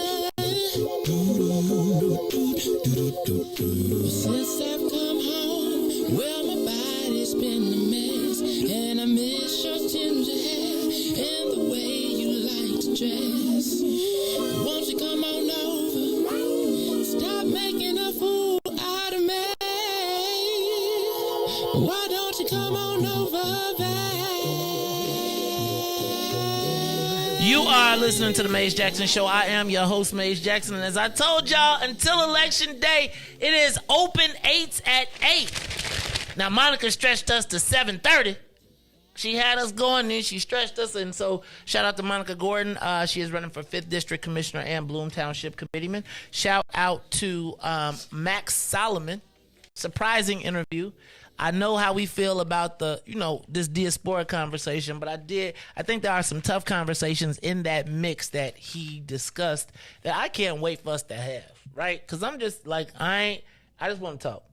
That's what I'm doing. We talk. I decided that I'm not going to force nobody to be what I want them to be. I'm going to just give them the opportunity to speak their opinion. We can have conversation. You like me? You do? You don't? I don't like your opinion. We can keep it moving.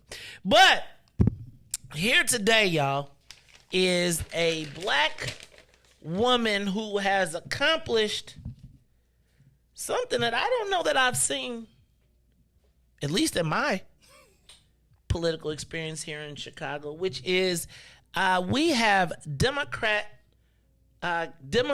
gubernatorial candidate Beverly Miles. Now, you may not have heard of her name a lot because she has not been getting a lot of the traction, and I don't know that she's gotten the equal time that she's supposed to get in a gubernatorial race, considering that she's on the ballot. But what we wanted to do is make sure that we give there has to be an advantage to being black in the black community. And so what we said is we're going to open up the doors and give everybody the opportunity, almost everybody. If you ain't with Carrie, then you can't get on. But beyond that, we wanted to give everybody the opportunity to speak to the people. And so today, I want to give Beverly Miles the opportunity to talk directly to the What's in It for the Black People family. Beverly, I'm going to pull this closer to you. Okay. Use your hands around it so you can keep it close. Welcome to the Maze Jackson Show. Beverly, how you feeling this morning? Breathe, woman, breathe. Take a breath. I feel good. Thank you for having me. Okay, I'm happy to have you here. So, Beverly Miles, you are running for governor of the state of Illinois.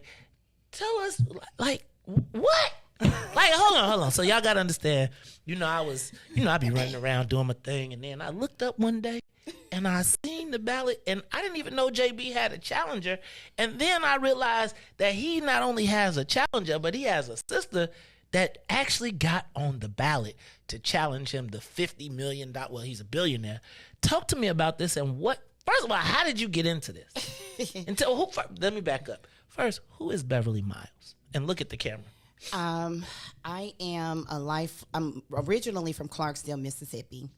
I'm a lifelong resident of the west side of Chicago.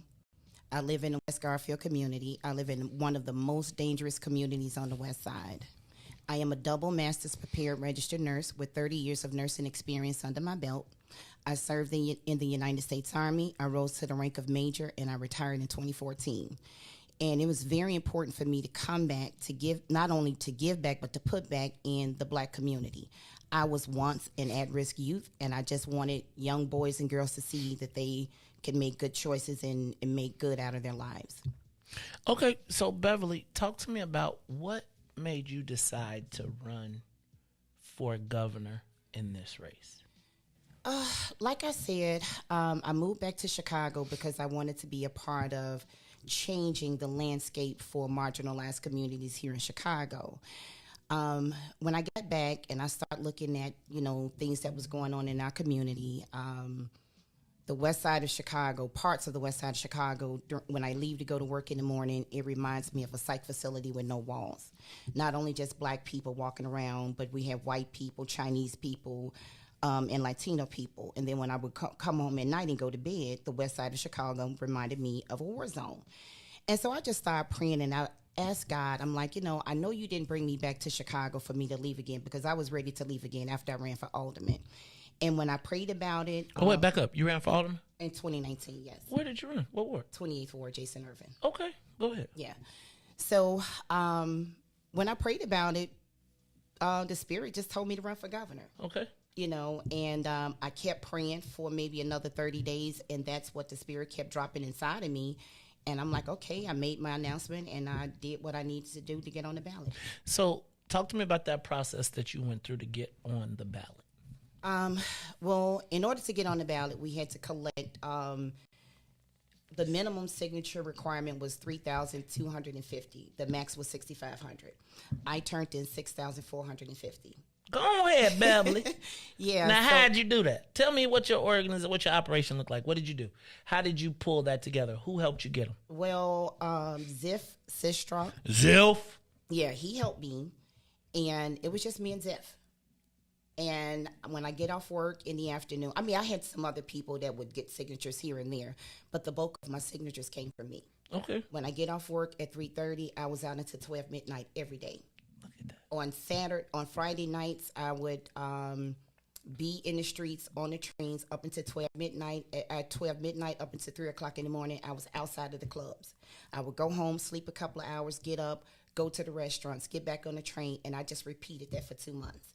And when I turned in, that's what I turned in. Look at that. You turned in like twice the amount. Yes.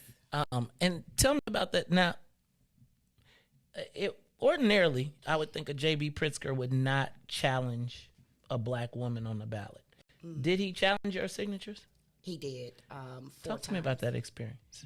Well, I turned in my signatures probably a week after I got challenged. So I had to go down to Springfield to do the record challenge. Okay. Record exam. So let me back up. So usually that's a lot different than in Chicago, because when you're running for governor, you have to do all your work in Springfield, which is part of the game is to drag you out on time and money. So if you have to go down to Springfield, what does that mean? That means you can't be at the L stop. It means you can't be at the train station. Right. It means you can't go to the places where you need to. Plus, then when you go down there, you got to bring a lawyer. So the lawyer, you got to pay the lawyer. Because what's this about? If I'm JB, I'm trying to drain your resources. Correct. I am trying to get you off your game. So tell me. So Correct. Talk to me. Well, I didn't take a lawyer to Springfield with me. Okay. I got some black women out of the community. Okay. Ziff, he met me down there. My friend Beatrice, she met me down there. Beatrice Boyce! Right. 24. So I took 5 people down there with me compared to JB 20 people. And we went down there and we kicked butts. So you said they challenged you 4 times. Explain that to me. Well, first I had the record exam. Then his lawyer brought some more charges alleging fraud of my signatures, and that I roundtabled them. So I had to go through that process. So I beat that process. Mm-hmm. Then the Board of Elections certified me to be on the ballot. Then he took me before the circuit court.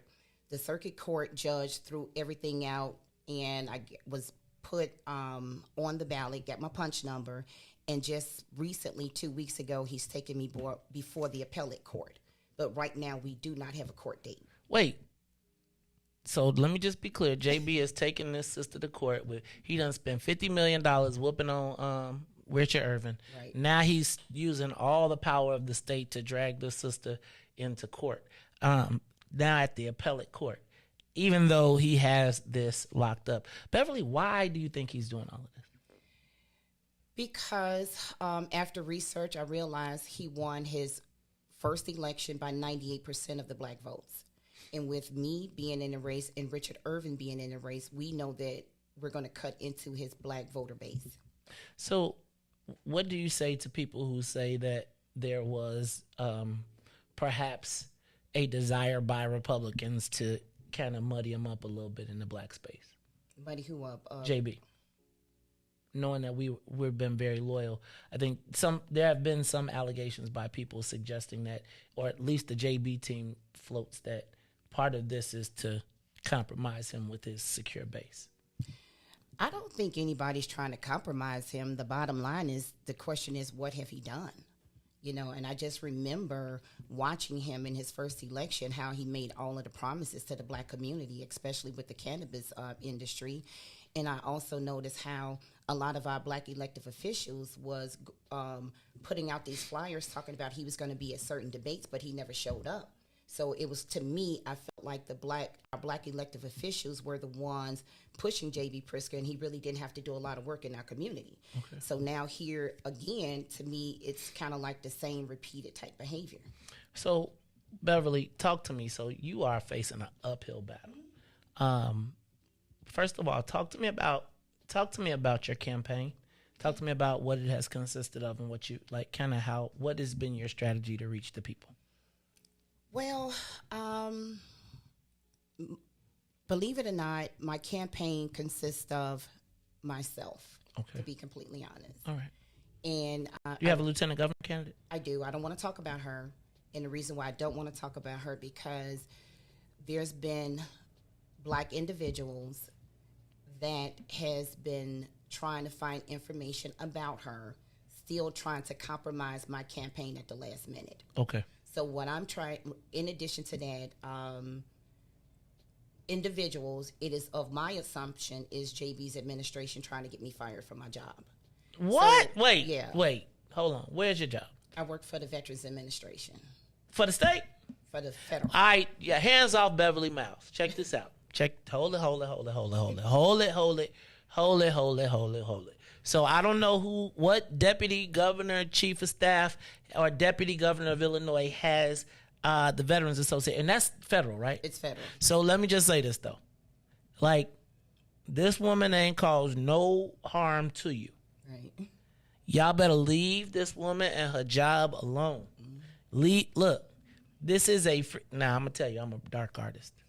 So I would be doing the same thing. Okay. But I want y'all to know that these are the games that they play. And I want you to be aware of that. Like, somebody in this space, and I want y'all to be clear that you have two objectives, right? And one of the things that I want to do. So, Beverly, so understanding that you have a campaign team of kind of one. Mm-hmm. What is your path to victory? Or let me ask you realistically, is it respectfully a protest campaign? It's not. Okay. People have to understand, I left the military, but the military did not leave me. Okay. And I swore on an oath to defend democracy. And just coming back to Chicago, and I'm just looking at a lot of the injustices, I just want to be a part of the change that I want to see. And I just feel like it's my constitutional right. And a lot of people tell me, why not run for alderman? Why not do this? Why not do that? But what people fail to understand about me, when I was in the military, I was tracking to become a general. That was my focus, to be a general, and I did everything I needed to do to become that general. However, I ended up retiring after some injuries I sustained. So my question is, if I was tracking to become a general, why not track to become the governor? Everybody can't be an alderman. Everybody can't be the mayor. everybody can't be the Cook County Board President. So I just think there's a lane and a space for everybody. Okay. Let me ask a question. In the event that you are not successful tomorrow, can we expect to see you in the political arena more? Like, would you ever consider, for instance, state rep, state senate? I know we got aldermanics coming up again.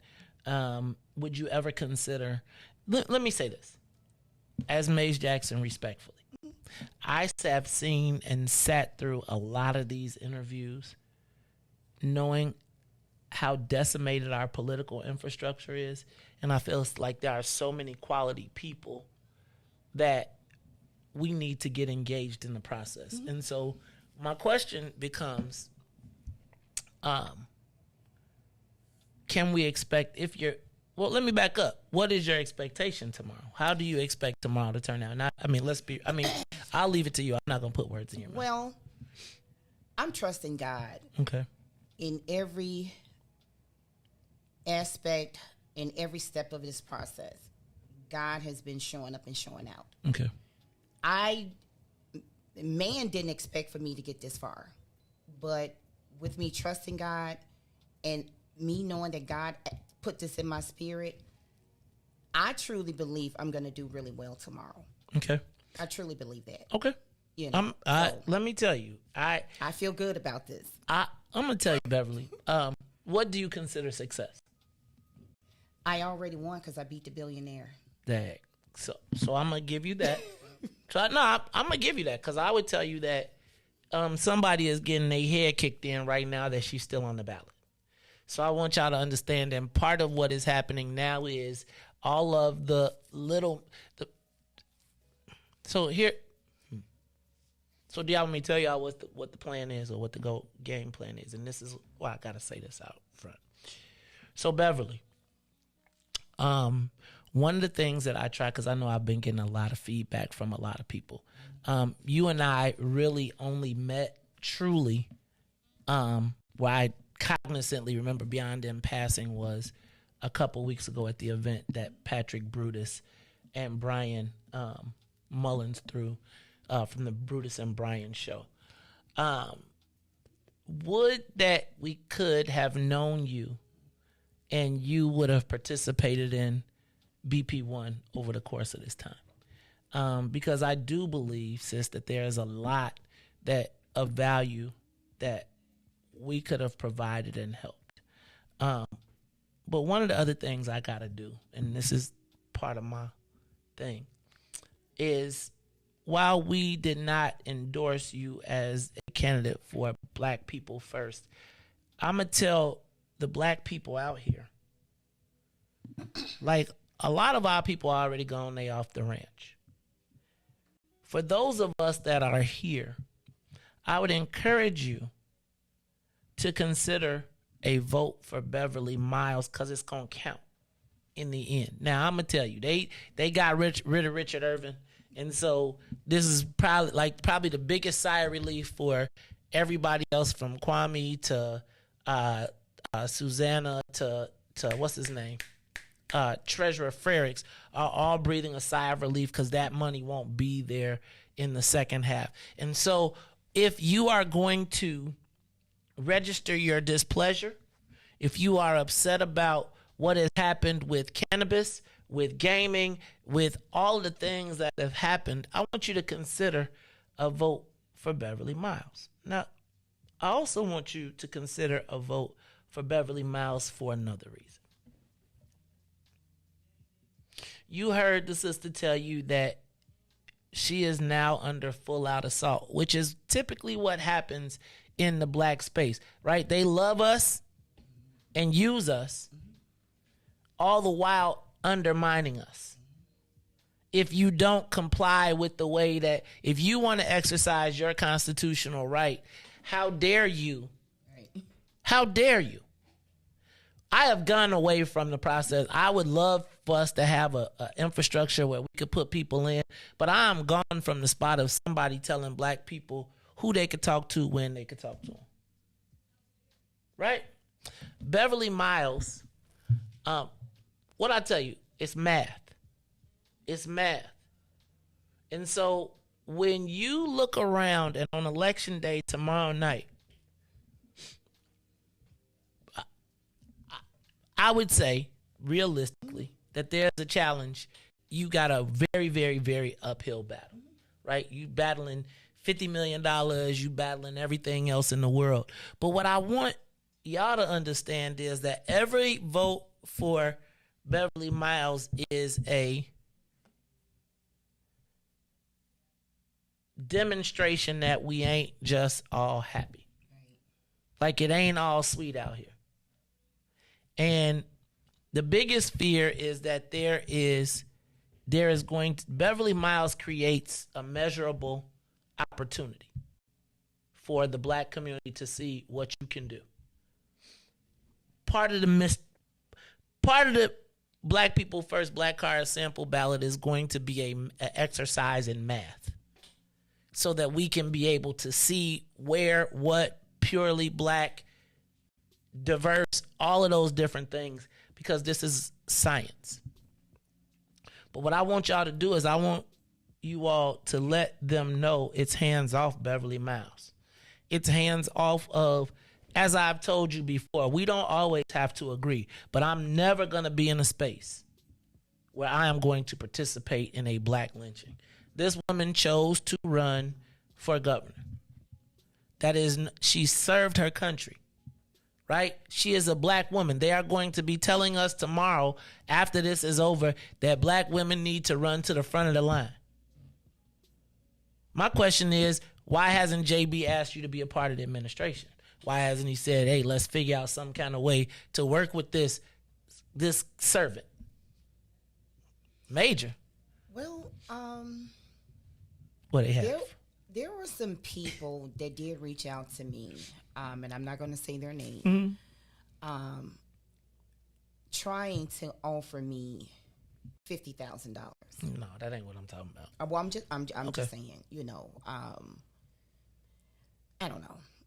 So let me say this. That's not, and I want to be clear, I'm not in any way, shape, or form. I don't want you to take that. What I am suggesting is a person like a Beverly Miles, and I always tell people a lot of times, like if you think about the team of rivals, the people that can compete with you, if you can get people that can compete with you on your team, even though you may not agree, you may have the best ideas coming out. Right. And so what I'm going to say is, again, hands off Beverly Miles. And then this can't be a negative for you. Like, this is what I'm telling black folks. We cannot allow them to, once this thing happens, that we all be like, oh, because there's going to be a lot of people that's going to be running up in the front. It's sexy from now until election day. I've been talking about this. It's a lot of people that want to come to the meeting, won't be there for the work, but will be back for the party. Right? And I'm going to say, a lot of times on these campaign trails, we see that. We see everybody that'll pump you up when the cameras are there, when it's time to be hot, when it's something. But what happens at 5:30 when it ain't sexy? What happens at 10 o'clock at night when you got to stack the petitions, you got to count, you got to figure out what my schedule is for the next day? Right? And so I want to give credit to every single candidate, except for the ones that ain't supporting Carrie, for the work that it goes into campaigns. Because everybody else got an option. Everybody else can take a day off. Everybody else can say, I can't do it today. Right. You have to do it every single day. Right. And so I want to commend you. I want to commend all of our black candidates. I want y'all to pay attention to the black women that after tomorrow will be moved to the front lines and see who are the people that were supporting them before it was convenient. Beverly Miles, I want you to look at that camera right there, and I want you to tell the people why they should vote for you for governor of the state of Illinois tomorrow. I believe everyone in the state of Illinois should vote for me. The state of Illinois comprises of 99% of the working class people. We are the backbone. That's Mays Jackson. That's his wife. That's the person working at McDonald's. That's people that's working in small businesses and myself and 1% of the billionaires. And I keep asking people, why are we allowing the billionaires to run our state and run our country when they don't understand our basic humanistic needs? I am from the community. If I choose to want to change my zip code to live down on Lakeshore Drive, I can. But I choose not to because I need black and brown people, mainly black, to understand I am in this struggle with you. I love you. I support you, and running for this seat has not been easy, but I didn't give up because I believe in the process. I trust the process. So again, I just want everybody to come out, vote for me, because I believe right now it is our time as black people, and it is our time as women. It is time that we create our space in government. My punch number is 12, and I'm not talking about punch the police. Hey, man, don't be real. Look, you mess around, get 12, they'll probably support you. I know. So just, come out and support me because I believe we can make history like never before. Hey, I want to point something out real quick. Yeah. Thank you, Beverly. I'm going to read, because I want to read She-Raw's comments. She said, I commend all the candidates that pay the people that do the campaign work. The challenge that's usually JB. Yeah. Right? It's usually, and that's usually why we don't get ahead as a campaign, or we can't put our candidates above, because there's people power and there's money power. Right. And as I have told you many times, right, our benefit to being black is not going to be economic. No. It's going to be our dedication, our commitment to putting our people there and those people reaching back. Beverly Miles, what's your campaign budget? What was your campaign budget? I didn't have a budget. Okay. So while you clapping in the audience and everybody tell you run up the hill, ask how many people donated to your campaign. Well, I already know. Okay. So how many? Now let me ask the question. How many people came to volunteer at your campaign and said, it's freezing outside, I'm about to go outside and get signatures with you? Not one. You know how much, I was just at a meeting, you know how much they charged the party and people to get signatures? The miscellaneous people, $7 a signature. Yeah. Pay that to one group and they give you 20% correct. So now you done paid $10,000 for 20% of what you're doing. The problem with our premise in politics is because we've lost the essence of how it worked. Your self-interests were involved in your politics. Your lights, your cameras, your everything in your neighborhood. You were involved in politics. You got involved in campaigns because you believed that the person would make a change. Now you've been taught in a mercenary world where everybody pimps the candidates, from the committeeman, who you get endorsed by the party, and the party is, you get endorsed by the party, you got to pay them $40,000, then you got to pay every committeeman along the way. If you're black, you got to go pay all the street guys because they going to tell you what they going to do, and then don't bring you no signatures. Right. No, I'm telling you. And then we'll be on TV talking about they didn't pay me. Fam, I seen what your outcomes are. And then y'all are running sister up and put her up in front of them and be like, run up the pole. Right. But I ain't got you. Right. I ain't got you. Because I got something else to do today. Right? Let me break this down for y'all. You're not going to be able to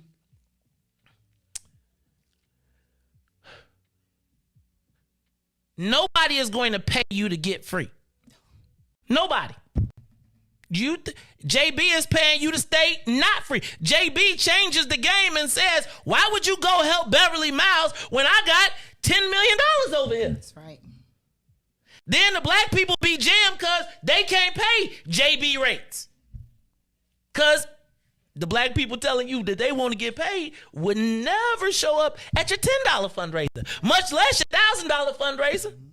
And so you look around and you look at all these candidates that are in space right now, because all black wake up one day and the white boy could write his check for $2 million to himself. And black people will be calling you a sellout. They'll be at home talking about what's wrong. Don't play with me. Yeah. Don't play with me today, because I will call it out. I will call it out. You know what? We built a volunteer organization Why? Because the people that are giving from their hearts get paid in the long run. And I know that y'all haven't seen that. I know it don't work that way in a lot of places. But that's why Richard Irvin got jacked. Because the white people said, don't give them Negroes no money because they going to all go take your money and not go do no work. Tell me who gets signatures. Beverly, who helped you get signatures? Ziff. See all these people cheering for you right now? Yeah. How many of them came to help you? None. How many said, hey, yo, they over there mean that BP1. Can I tell you what? If you would have came to BP1 and said, I got a problem with my signatures, guess what we would have did? Said, hey, sis, be at the meetings every week and we'll be part of your team too. And guess what nobody would have said? This is how much we charging. We would have said, sister, you part of the cause, that's what we own. But I got to tell y'all, it's like y'all want to start.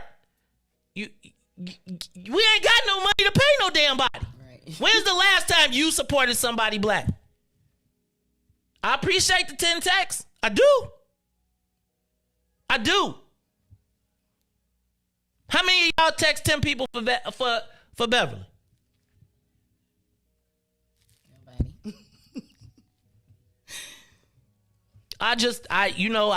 We can always find a reason why somebody else got to do something for our own selves, for us. Right. And then talk about what ain't nobody else did. Boy. And not only that, means even, with the challenge, about 2 weeks ago, a black lady filed a complaint against me with the Board of Election about my D2s, alleging I'm not reporting stuff. You ain't got no damn money to report. So when I had to hire my lawyer to go to the hearing, and when we get to the hearing, who's at the hearing? JB's lawyer. And my thing is, we as black people, we got to stop allowing these billionaires to exploit us to do harm to black people. We have to stop that. And let me just say this. And this is my challenge. My challenge is that we serve our people up to be cooked. This is not a diss to you. We serve you up. Nobody's done a fundraiser. Nobody said, okay, we're going to mobilize the people power. And then when they come for you, there's nobody that's there to say, hold up. Let me ask you a question. Where has Beverly had an opportunity to talk? Nowhere. And I encourage you. It's funny, people be on this show talk about has anybody bought an ad here? I want to point out, I just would like to point out that for all of Open 8s, for every candidate that we have put on this station, there's not been one ad sold. Hey, Riis, don't I pay you every week? Every 2 weeks? But what? I like the people that advertise. Don't start with me today. Because I'm going to tell you, that's you run in silence because you ain't got no money because the black people trying to take every penny you got to go hustle you on the street. Man, give me this and I'm going to get you 200 people. Where my signatures at? Don't play me because hey man, I kept a list of every person that been on. I can compare my list of people that talk smack right here to the number of signatures you turned in. Like, we serve our people up to be sacrificed. We present flawed candidates, and I don't mean you're flawed. I mean that we give you a half a toolbox to go to the war, and then be like, go on out there, sis. Mm-hmm. Get out there. Go fight the billionaire with your sword. I'm gonna stand over here. You got $10 on my campaign? Man, nah, man. You know I got to give me a bag.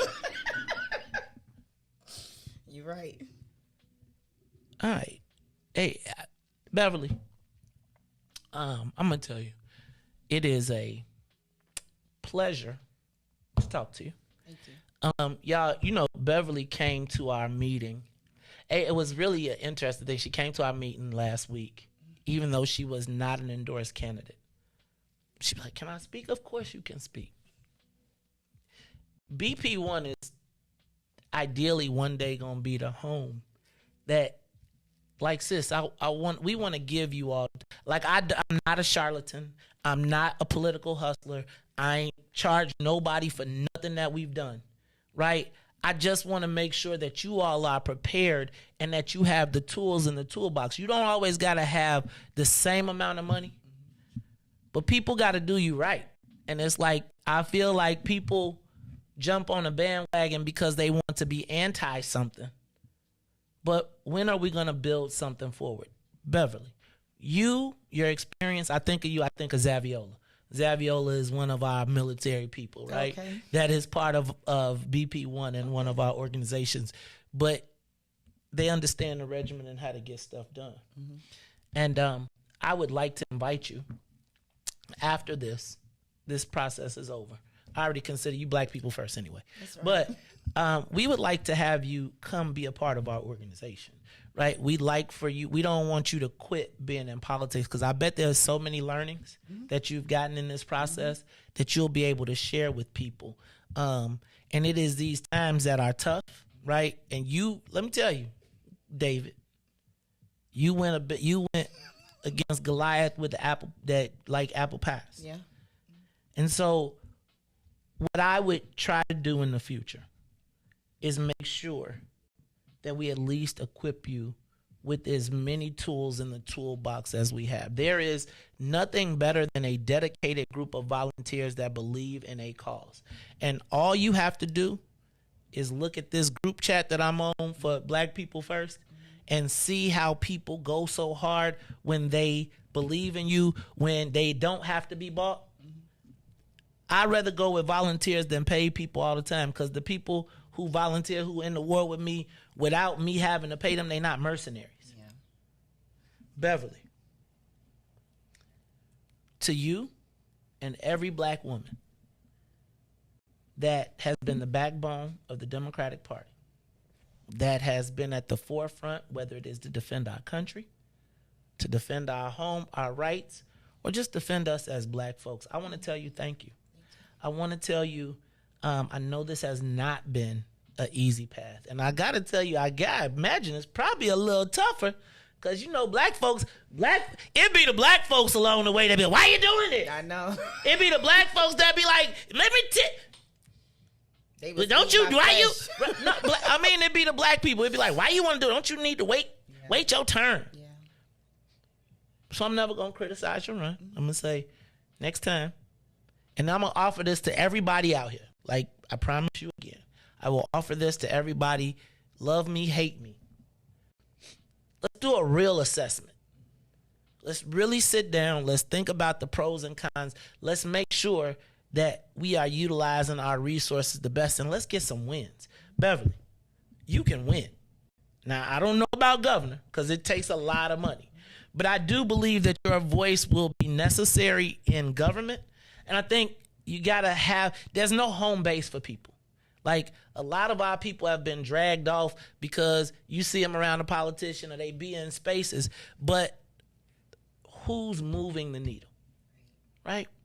And so many times I see sisters like yourself, people like yourself, they'll put their life savings, their pensions, their everything, because they believe in it, and people will take it until you're gone, until they're gone, and you'll be sitting around looking like, dang.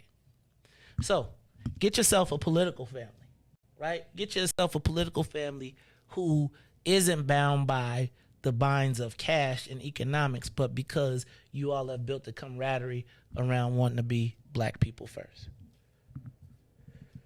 Whew. Beverly, appreciate you, sis. Thank you. And I want you to keep your head up.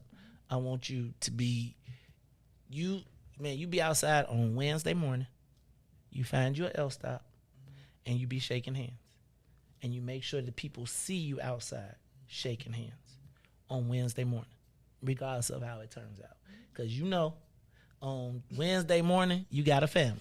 Yeah. Right? You got a new political family. All right? You tell that Beatrice boy I seen her popping up at she better show her tail over here and get part of BP1 too. Hey, y'all. This has been the Maze Jackson Show. I had a lot more to go. We're going to have a great show tomorrow. We're going to talk about it's election day. I need y'all to show up and show out. Did I figure out who you was supporting for Cook County Assessor? Who you supporting for Assessor? Your wife, of course. All right, that's what I'm saying out loud right there. Carrie Steele. That's right. Carrie. Hey, y'all, this is the Mace Jackson Show. And look, black folks, I just want to tell y'all, you have an opportunity tomorrow. And Beverly, I would just tell you, I believe in God.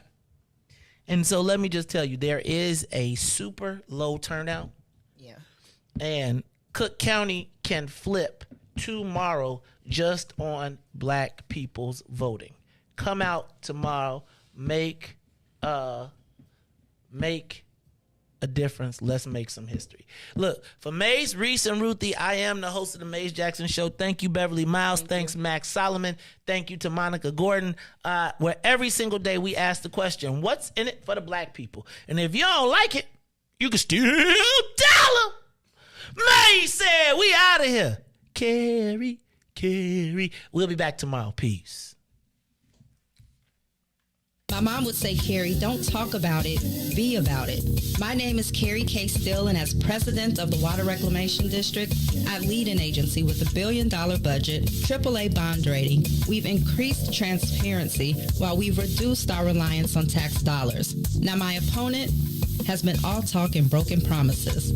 The Sun-Times said Kagi's office is riddled with mismanagement, hurting our seniors, our veterans, and our property tax bills are going to be late again. Look, we all knew 4 years ago that the Cook County property tax system was broken and needed to be reformed. And unfortunately, it still does. That's why I'm asking for your vote June 28th, punch number 112. Because I won't spend the next 4 years talking about it. I'll be about it. Vote for me, Carrie Steele, as your next Democratic Cook County assessor. This message has been paid for by friends of Carrie Steele. Carrie Steele, Cook County assessor. Hi, I'm Illinois Secretary of State Jesse White, and I'm here with my good friend Carrie Steele. She's running for Cook County assessor. It's important for us to make sure that we have someone at the helm who will not only take on the job, but will take on the responsibility that goes with it. So please come out on June the 28th and support my good friend, Carrie Steele, for Cook County Assessor.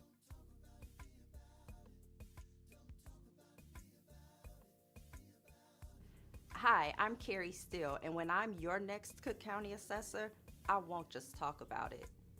She'll be about it.